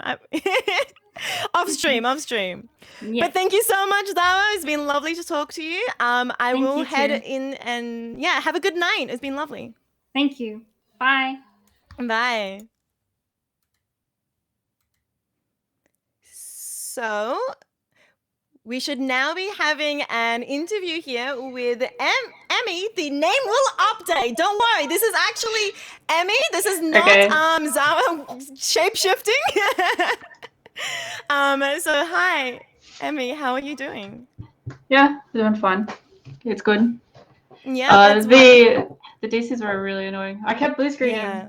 So yeah, you really did. It's really unfortunate. So, Emmy, you are the captain for ASAP, yes? Yeah. Yeah, so I do have one question for you. What were the strategies you had going into Haven and Icebox? To be honest, we didn't really scrim much, but we knew we could just pull through, so we just like all call it on the fly. And pull through, you definitely did. How long has your team been together for? Are you new as well? Yeah, we're a new team. I think like less than a month. Less than a probably. month, yeah. Yeah. Sorry, go on. No. How long has your has your team changed in the month so far? To be honest, we've just been looking for a fifth. We've had Sandra, as you can like see, she was our sub for Bethany because Bethany is overseas in Thailand, so we had to like scramble and look for a fifth as soon as possible. Yeah, and how did you guys, were you able to practice at all with Sandra before these tournaments? I think we practiced once, maybe. And well, at least it looks like that practice worked out really, really well because you performed really well together, very good teamwork and everything. Do you guys have any plans to keep staying in this team and playing in other tournaments together after this? Yeah, we're looking to compete in Game Changers for next year. Yeah.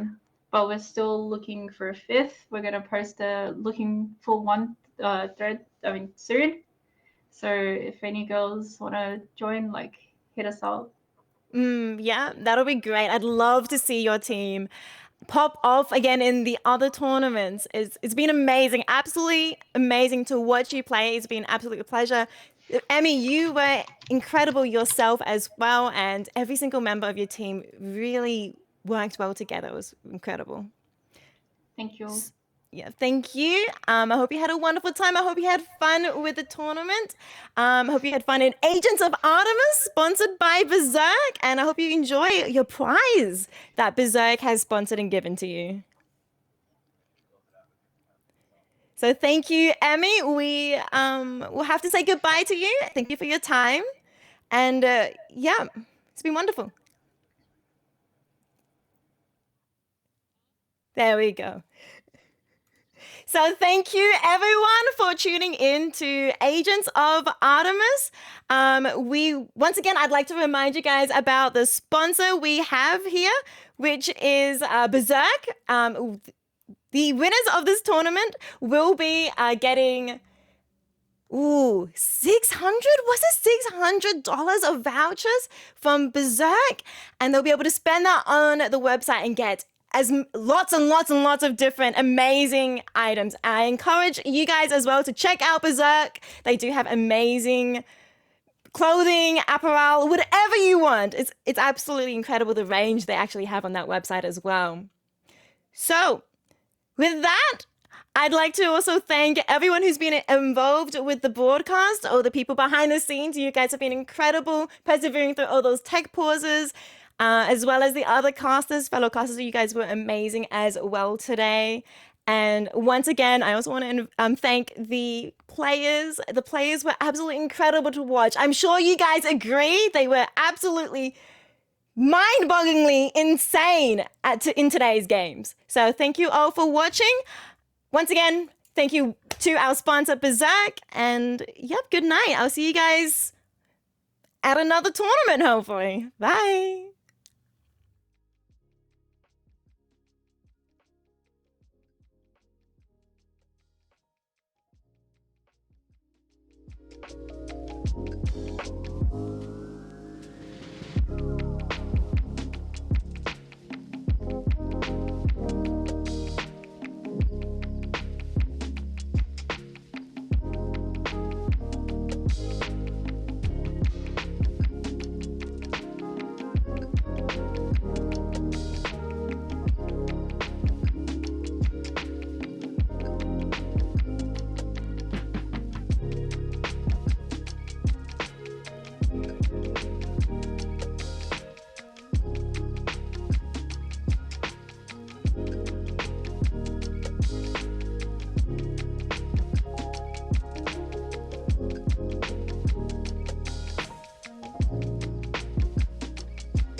you